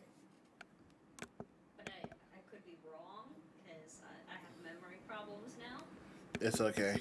You get it from me. I get it from this thing. And We're- another thing. All four of us is sharing one brain cell. And Jackson doesn't even need one. He just eats, sleeps, and shits. Exactly! And peas. Full. They're so bad, it's almost insulting. And enough was enough. Lose gray matter in the brain. Yeah, you told me about that. Did I? Yeah. Especially after birth. Yeah. Yeah. That's where the mom brain comes from. For me, it can last up to 5 years. I'm in you for 8. He's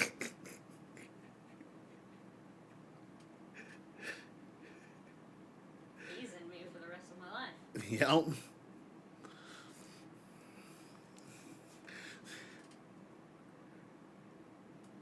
Editor Corn, cut that out.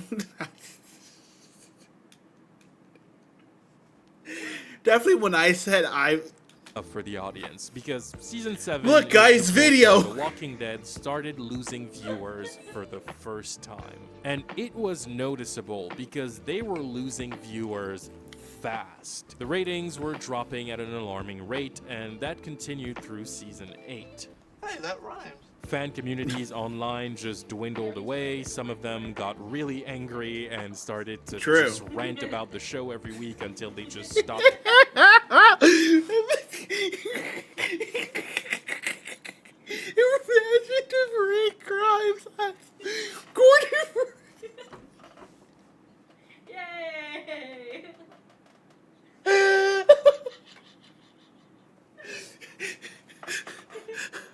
Carl, you fucking donut.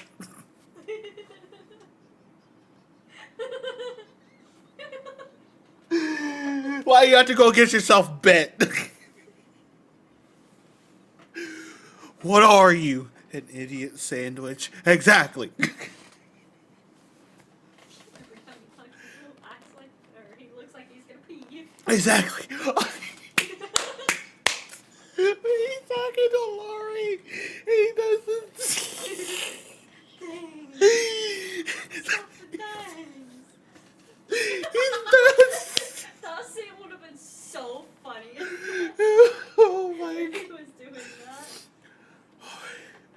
It's hot. It's hot in here, chap. Jesus Christ, dude. Fuck. You're welcome.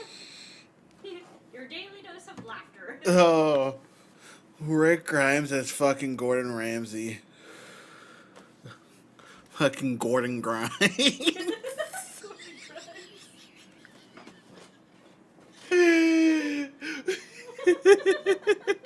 Rick Ramsey, they called me the double R.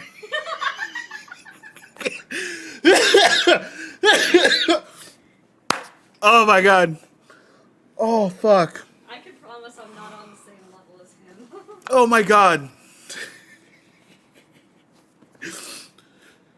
Oh. Holy shit, it's hot. Oh my god. Guys, stop getting distracted. No. You can't tell me what to do. Oh my god. Hey, at least we are over halfway through the fucking video. We have turned a 31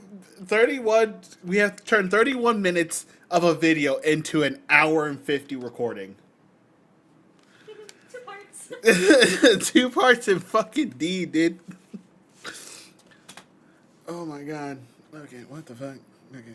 Covering it, it was just really sad. The show that at Excuse me. one point easily got between 13 and 17 million live viewers every single week, which was just gigantic by the way, was now dropping below the 10 million line regularly, and that drop showed no sign of stopping. And it never did stop, by the way. The show never recovered from season 7 and 8, especially not after they made their third and final fatal mistake, because the mid-season finale of season 8, the writers randomly decided to kill off Carl Grimes, Rick's son. Oh, no. There was a whole lot of drama around it behind the scenes because allegedly Chandler Riggs, who played Carl, was told that he was going to stay on the show for a really long time, and he was planning a lot of stuff in his life to go according to that, and then they just kind of killed him off randomly very fast after he renewed his contract. Yeah. But before people even found out about that, there was already just out. See, the Carl death scene was stupid. And not just because I know from the comics, Carl was supposed to live through this entire thing. Not Judith. Carol's daughter, Sophia, was supposed to live through the entire thing. And then they killed off Sophia, and then they killed off Carl.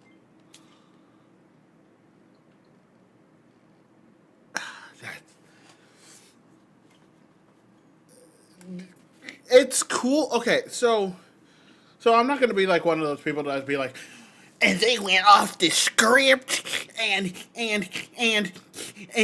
should have followed the book or the original content. No, I'm not gonna be like one of those guys.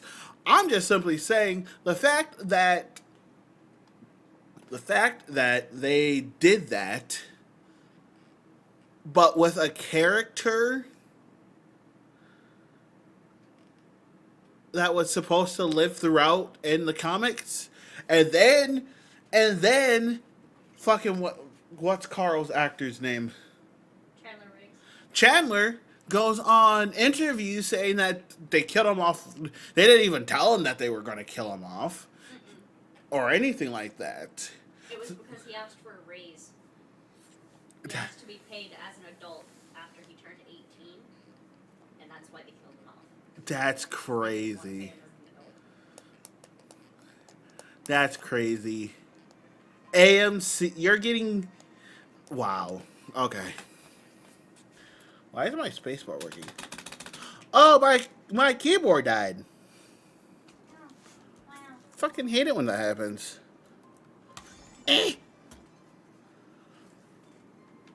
Carl death hurt me more than any other death in the show, honestly. I don't know. Carl's death made me tear up, and definitely when Rick was reading Carl's note, that actually kind of made me cry. I think it just, like a lot of media. I get what my dad goes through,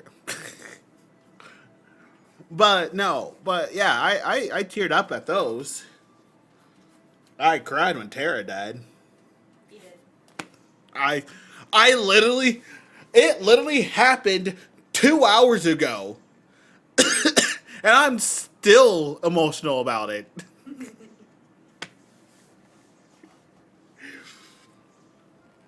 I didn't even know she died. I was like, oh man, she's gonna live. She's gonna go.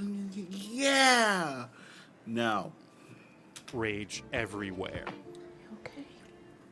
No. After 23 episodes of complete... Oh, and then the shit that they did at the beginning of that episode, right? Or during that episode, the flashback of old man Rick walking around with a cane. Judith's older. That wasn't Rick. That was Carl. Carl, Chad. Boredom and mediocrity. Carl's death comes out of nowhere and in a way that feels incredibly unearned. And it was just the ultimate breaking point for the show. Carl's death proved to be the last straw for a lot of people. Everyone was so done with The Walking Dead's bullshit. Scott Gimple's name became synonymous with the show's downfall. Everybody accepted that the show's glory days were long gone, and so fans quit on the show by the millions. It literally Yeah. got to the point where the cast of the show was sent on a whole press tour early in season 9 to literally beg people not to give up on the show. Season 9 also saw Scott Gimple stepping down as showrunner to handle larger projects within the franchise, and longtime writer of the series, Angela Kang, coming in to take over as the new boss. After the complete disasters that were the last 2 seasons, AMC and literally everyone involved in the show knew there needed You to stuck be a with it? change. And I think that's when I fell off, like watching it weekly. I would watch it every now and then when my my parents were watching that shit every week, along with Fear the Walking Dead too. Yeah, Fear the Walking Dead. My parents were watching that shit too. So it's crazy because I would see like little bits and pieces and everything like that. And then when the season finale for where Rick and Negan fought, that's when I watched like the premiere of that, right?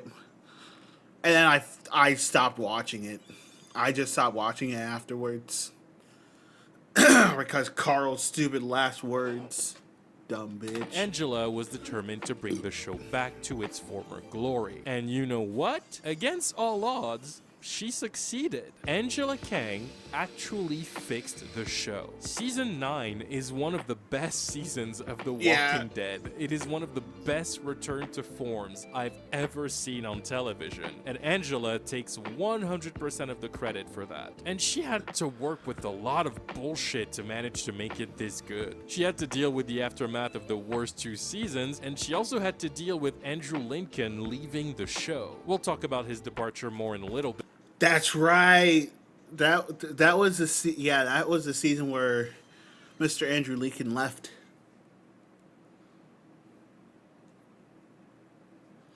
When he left the show.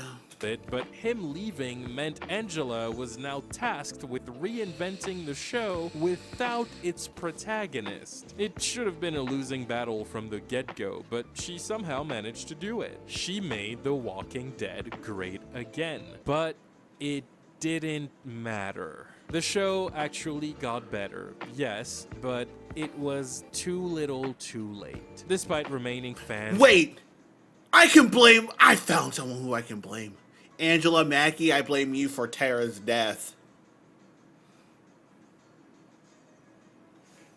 And critics being back on the show's side and praising it again, Walking Dead spent the entirety of season 9 bleeding viewers left and right. Despite the grand return to form, they just couldn't make the show recover from the major mistakes of the last 3 seasons. Every single week saw new ratings low for the show up until its eventual finale, and it continued in the seasons that followed. People just left the show in droves. And for the record, You got your dad to watch the show, but when Rick died, my dad refused to watch it or finish it. Yeah, it was when I heard that Rick died. Big air quotes. Die. I think a lot of it I just fell off with. There was a lot of steps where I just fell off with the show. I was one of those people too. Despite the fact that I loved season 9 and was super impressed by how Angela Kang reinvented the show, I somehow couldn't find the motivation to watch season 10. I did start the season when it came out, but 2 episodes in, literally on the 2nd week, something in my brain just went, I'm tired of this, and I just never went back to the show. I officially gave up on The Walking Dead 2 episodes into season 10. And I think it's because, yes, like I said, it was too little too late, but it's also because the sense of community around the show was completely gone by that rhymes. It was true for the fandom as a whole, and it was also true for me individually. At the beginning of the video, I mentioned how my people and I used to watch the show in massive groups, and we had a watch party every week with friends and family members around some good food. I didn't have and then enough whoever friends for wasn't that. able to make it would call after the episode, and we would all talk about it and stuff, and it was a hype that felt amazing and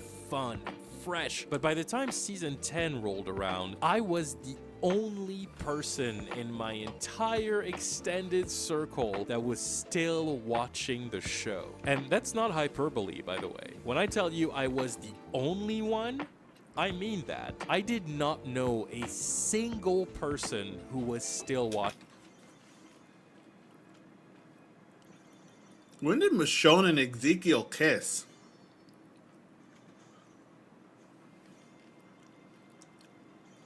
The fuck, Michonne? The show. All of my The fuck, friends Ezekiel? stopped watching. My friends' friends stopped watching. My girlfriend had grown to hate the show. My brother quit when Carl died in season 8, and that was his favorite show of all time, so you can imagine. There wasn't a single soul left in my life that was still watching the show. And watching by myself just did not hit the same. And so the mix of all these elements made me get bored of the show in a way that made it unwatchable for me. And I don't think I was the only one in that boat, because The Walking Dead's rapid decline never really slowed down. Remember when I said that at its peak, The Walking Dead could pull up to 17 million live viewers? Yeah, well, by season 11, the show was only pulling about 1 million viewers per episode. They went from that high number to 1 million watchers. That's fucking crazy, dude. Episode. Ouch. I don't know if you realize how insane that is. That's not a small little drop that you can ignore. By season 11, the show had lost about 94% of its viewership. Yeah. 94%. That is just brutal. There's no way you can look at that and go, oh, that's fine. No, that's catastrophic. When I told you the show had a historical downfall, I wasn't exaggerating. The series finale, the end of this 12-year journey that meant so much 12 to years, so yeah. many people, only pulled about 2 million viewers. And to this day, Damn. almost 6 months after the finale, some old fans of the show are not even aware that The Walking Dead ended last year. And oh, speaking of the devil, let's talk about the very reason I made this video. Let's talk about the ending. I hate the ending of The Walking Dead. Okay, BT Dubs, this is probably where I'm going to get, like, silent, because I don't know. I've never watched this a series finale. I haven't watched the end yet. So, yeah. I can't stand it. Watching it made me so frustrated and so sad at the same time. Now, to reiterate, yes, I did stop watching the show 2 episodes into season 10, and I never finished that season, and I never watched the first half of season 11. Although, from what I've seen online, the general consensus is that season 10 starts really strong and gets really dull, especially with a handful of episodes that were shot during COVID and that were not initially planned. So, make of that what you... That's right, a lot. Like, that's right. That season was shot during COVID. Fuck, a lot of shows got fucking hit hard during COVID. A lot of shows. And then you saw like you saw a boom in a lot of animated things, movies and shows and all that stuff, because you don't have to be in person. You can be in a studio locked away, social distancing, while you're voice acting. So a lot of the a lot of animated stuff started coming out during that time. you will. I eventually returned to the show to watch the last 4 episodes, and the finale left me incredibly irritated. But why? Why is the ending of The Walking Dead so frustrating? Why is it so bad? After all, it's not an ending that is as outwardly insulting and soul-shattering as other shows. It's not the finale of Game of Thrones or Lost, Pretty Little Liars, How I Met Your Mother, Dexter, or hell, even The Sopranos. But while it's easy to understand why the finales of these shows created such a massive shitstorm in pop culture, I think the ending of The Walking Dead is a failure for a reason that is very different from all the other ones. At least to me. Because sure, the finale itself as an episode is not as bad as all the other ones I just mentioned. If anything, it's just very underwhelming. But I somehow found it to be way more frustrating. And the reason for that is very simple. The ending of The Walking Dead is not a real ending. The show ends, yes, but the story doesn't. The Walking Dead finale is not a true swan song. It's a jumping pad used to expand on the franchise in AMC's continual and desperate attempts at creating their Walking Dead universe. The characters that we loved and cherished don't actually complete arcs that come full circle or allows them to find closure. No,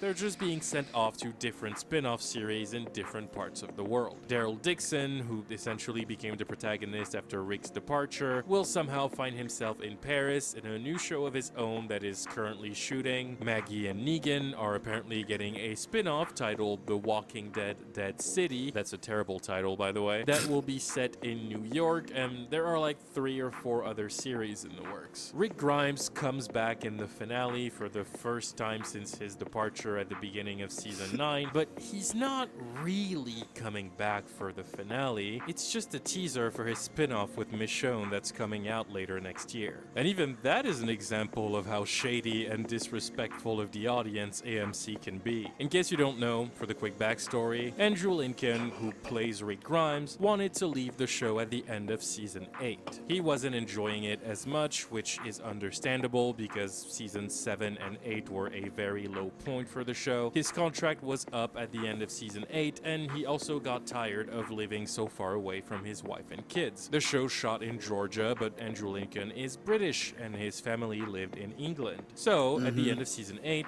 he was gonna leave.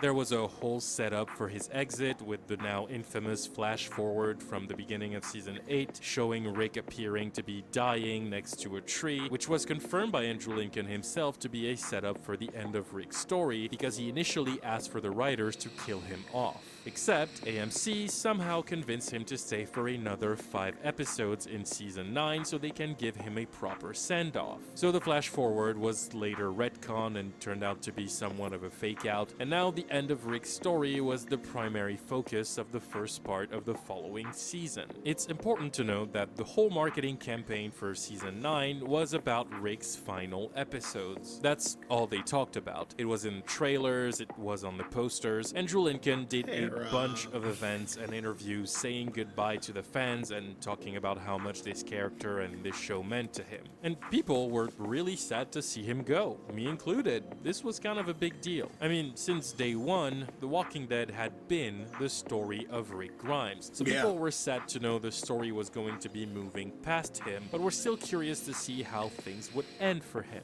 especially after all the public farewells they'd seen from Andrew and AMC. It was difficult to accept, but everyone came to terms with it and was ready to say goodbye. But then, his final episode came out, and Rick's exit turned out to be another bizarre fake-out death ending with a cliffhanger that left everybody really confused, only for Scott Gimple to immediately announce on the Talking Dead after show that this entire thing was essentially another big trick. This wasn't the big farewell we had been conditioned to accept. Rick wasn't actually going away forever, he was just being sent off to a spin-off Rick Grimes movie trilogy. And the first 5 episodes of season 9... Yeah, I did remember the Rick Grimes movie trilogy. I remember them talking about that. And then it just got fucking turned into a show. and were essentially a build-up to that announcement. This reveal was met with a lot of backlash, frustration, and a lack of excitement that took Scott Gimple and AMC a bit by surprise. This was one too many times that the audience had been tricked by the people behind the show in a very unpleasant way. They tried to build some hype for the Rick Grimes movies, but they never really got the excitement they were looking for. I think this might have caused them to panic a bit behind the scenes, because then those Rick Grimes movies got stuck in development hell for like 4 years, a period that was only made worse by the pandemic. They never really figured out what they wanted those movies to be, which was very apparent when interviews of Scott or creator Robert Kirkman led to questions about the project. When asked about updates on the Rick films years after their announcement, they still seemed to be in early stages of the process with no sign of a production start, and they always gave very vague and confused answers that brought nothing concrete to the table. Long story short, the movies never got off the ground for the entire 4 years that followed their announcement. 4 years after which these movies were scrapped and reworked into a Rick and Michonne TV spin-off that's now slated to come out in 2024. And that's the only reason why Rick and Michonne reappear in the series finale of the original show. Not to actually have anything to do with the story ending, because it's not ending, but just to remind the audience that their spin-off is on the way. And that's what frustrates me so much. The Walking Dead finale is not a finale. It's just a transition point. It's a scam. It makes you feel like the show tricked you for 12 years. People invested so much into this show. The Walking Dead had a very loyal audience, but Scott Gimple and AMC always chose to take advantage of that with little to no shame. They never tried to do anything for the audience. They only ever tried to manipulate them or trick them into watching more. They're so desperate to make this franchise a thing, they're ready to pull anything to achieve it, and it's really unfortunate to see. And it's also not like it's really been working. AMC has been trying to kickstart a Walking Dead universe for the better part of a decade now, and it's never truly worked out for them. Fear the Walking Dead, the first spin-off the show ever had, is the most successful venture the franchise has had aside from the original show. It's about to end with its 7th season, I think, and everything I hear about it is negative. It seems like people have not liked this show in a really long time, and people who watch it seem to be just as annoyed with it as people were with the original show in season 7 and 8. I personally gave up on Fear the Walking Dead about halfway through its 2nd season, so I'm not really concerned here, but I don't know anyone who watches this show anymore, and maybe that's why it's ending. Then there is The Walking Dead World Beyond, a teen drama take on the zombie apocalypse that was just really bad. Nobody really watched it. I heard about it. The only relevant moments it had were one scene that vaguely mentioned Rick Grimes and the post-credit scene of the series finale that teases a theory that the apocalypse might have started in France. And it also shows the possibility of more variant zombies that are more aggressive and that can run and hit, which is something that probably will play out in some way in the Daryl show because it takes place in Paris. But all in all, World Beyond was an insanely forgettable show that never really found an audience. It disappeared as quickly as it arrived. And finally, last year, we had Tales of the Walking Dead, an anthology spin-off series that came and went so fast that most people are not aware that this show Terry Crews was in it? It was an underwhelming mess that didn't really know what to do with its vast realm of possibilities. It went largely unnoticed, and the few people who did watch it didn't like it all that much. And I think this show especially is I've seen a few episodes of Daryl show. I do for what like seems it like so an far. entire decade, the Walking Dead franchise has been I in need this to perpetual start, state like, of officially throwing start it from the everything beginning. at the wall as it desperately wifey hopes says that that she will something watch it with me. sticks. And unfortunately for them, none of it has really been working out the way they want. I mean, excuse the shitty pun, but The Walking Dead has been in a state of decay for like 5 or 6 years now. State of decay. Actually, I don't apologize for that pun. I stand by it. And it looks like AMC is just reaching and reaching to try and bring the franchise back to its 2015-ish glory. But man, that's long gone. The fact that they're ready to ruin all of their iconic characters for the sake of milking this franchise with no Oh yeah, she's a end in Daryl sight fan. is really sad. I'm sure I'll get curious and check out the Daryl show and the Rick and Michonne show. I'm also stick with them, but right Daryl now, has been like it's been Daryl and Glenn since like day one, and then Rick kind of came along. Crazy when you think about it. I don't know. It just feels so disappointing to invest over a But yeah, decade Daryl's into been- a show that never wanted to end, only to been then my favorite bait the character small for a amount of people while. that remain I'm a faithful to huge the show Daryl into Dixon fan. watching other stuff if they want a definitive ending that is not even guaranteed. I really wanted the final season to prove me wrong for quitting on the show in season 10, to prove to everyone who quit on the show along the way that sticking with it would have been worth it, but I feel like it achieved the opposite. It proved everyone right. It proved to me, and to the 94% of the colossal audience that quit, that being so invested into this story and these characters is not worth it. I've talked about it at length on the channel, but I'm always wary of stories that make it very clear they have no end in sight, and that's what The Walking Dead is now. It's a story that keeps going just for the sake of it, and I don't think it just keeps going for the sake of it. I truly think that with zombie media, if you do it right, or semi-right, like The Walking Dead, it can go on for a while. Literally, in zombie media, usually the ending is if all the main characters died, or they get saved from someone, or from a military group or something like that, or it takes place over one night, or they find a cure and boom, it's all so civilization comes back. Why do you think we're in fucking Resident Evil 9 with multiple spin-off games?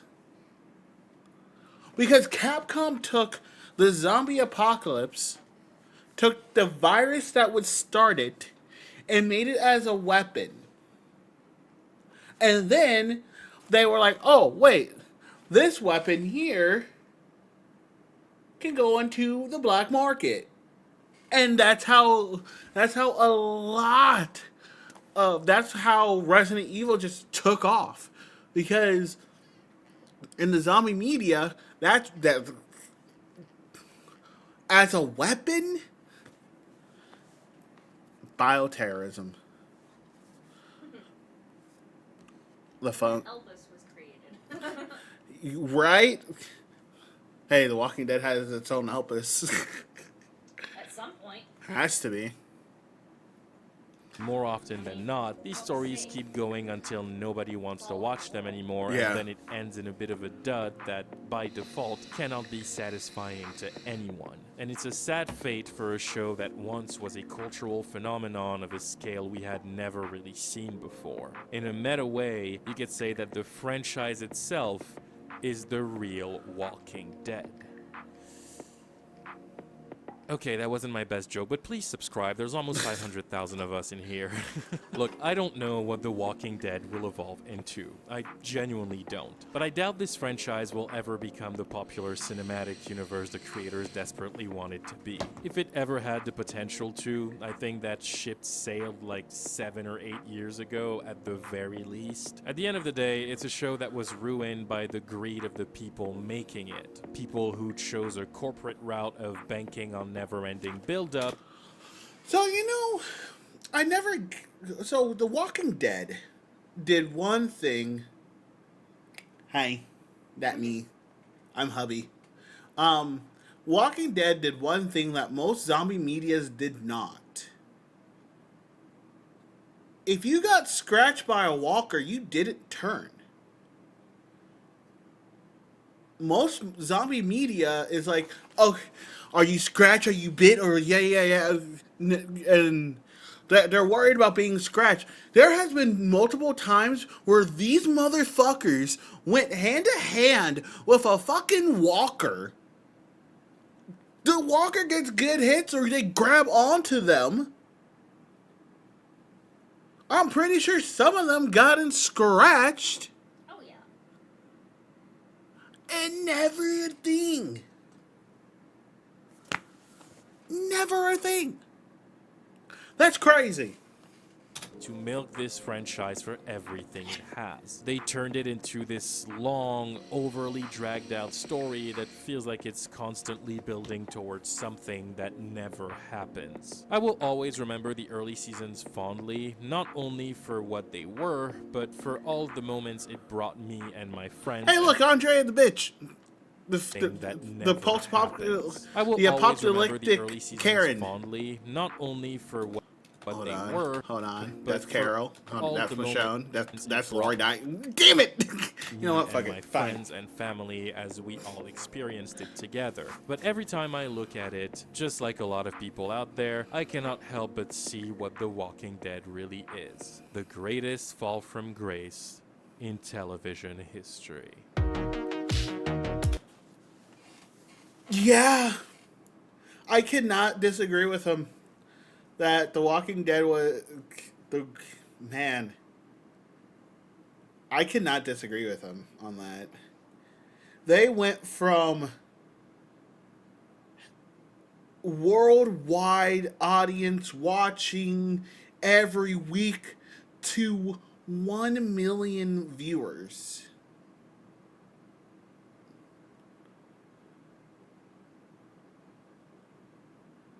That's crazy. That is fucking crazy.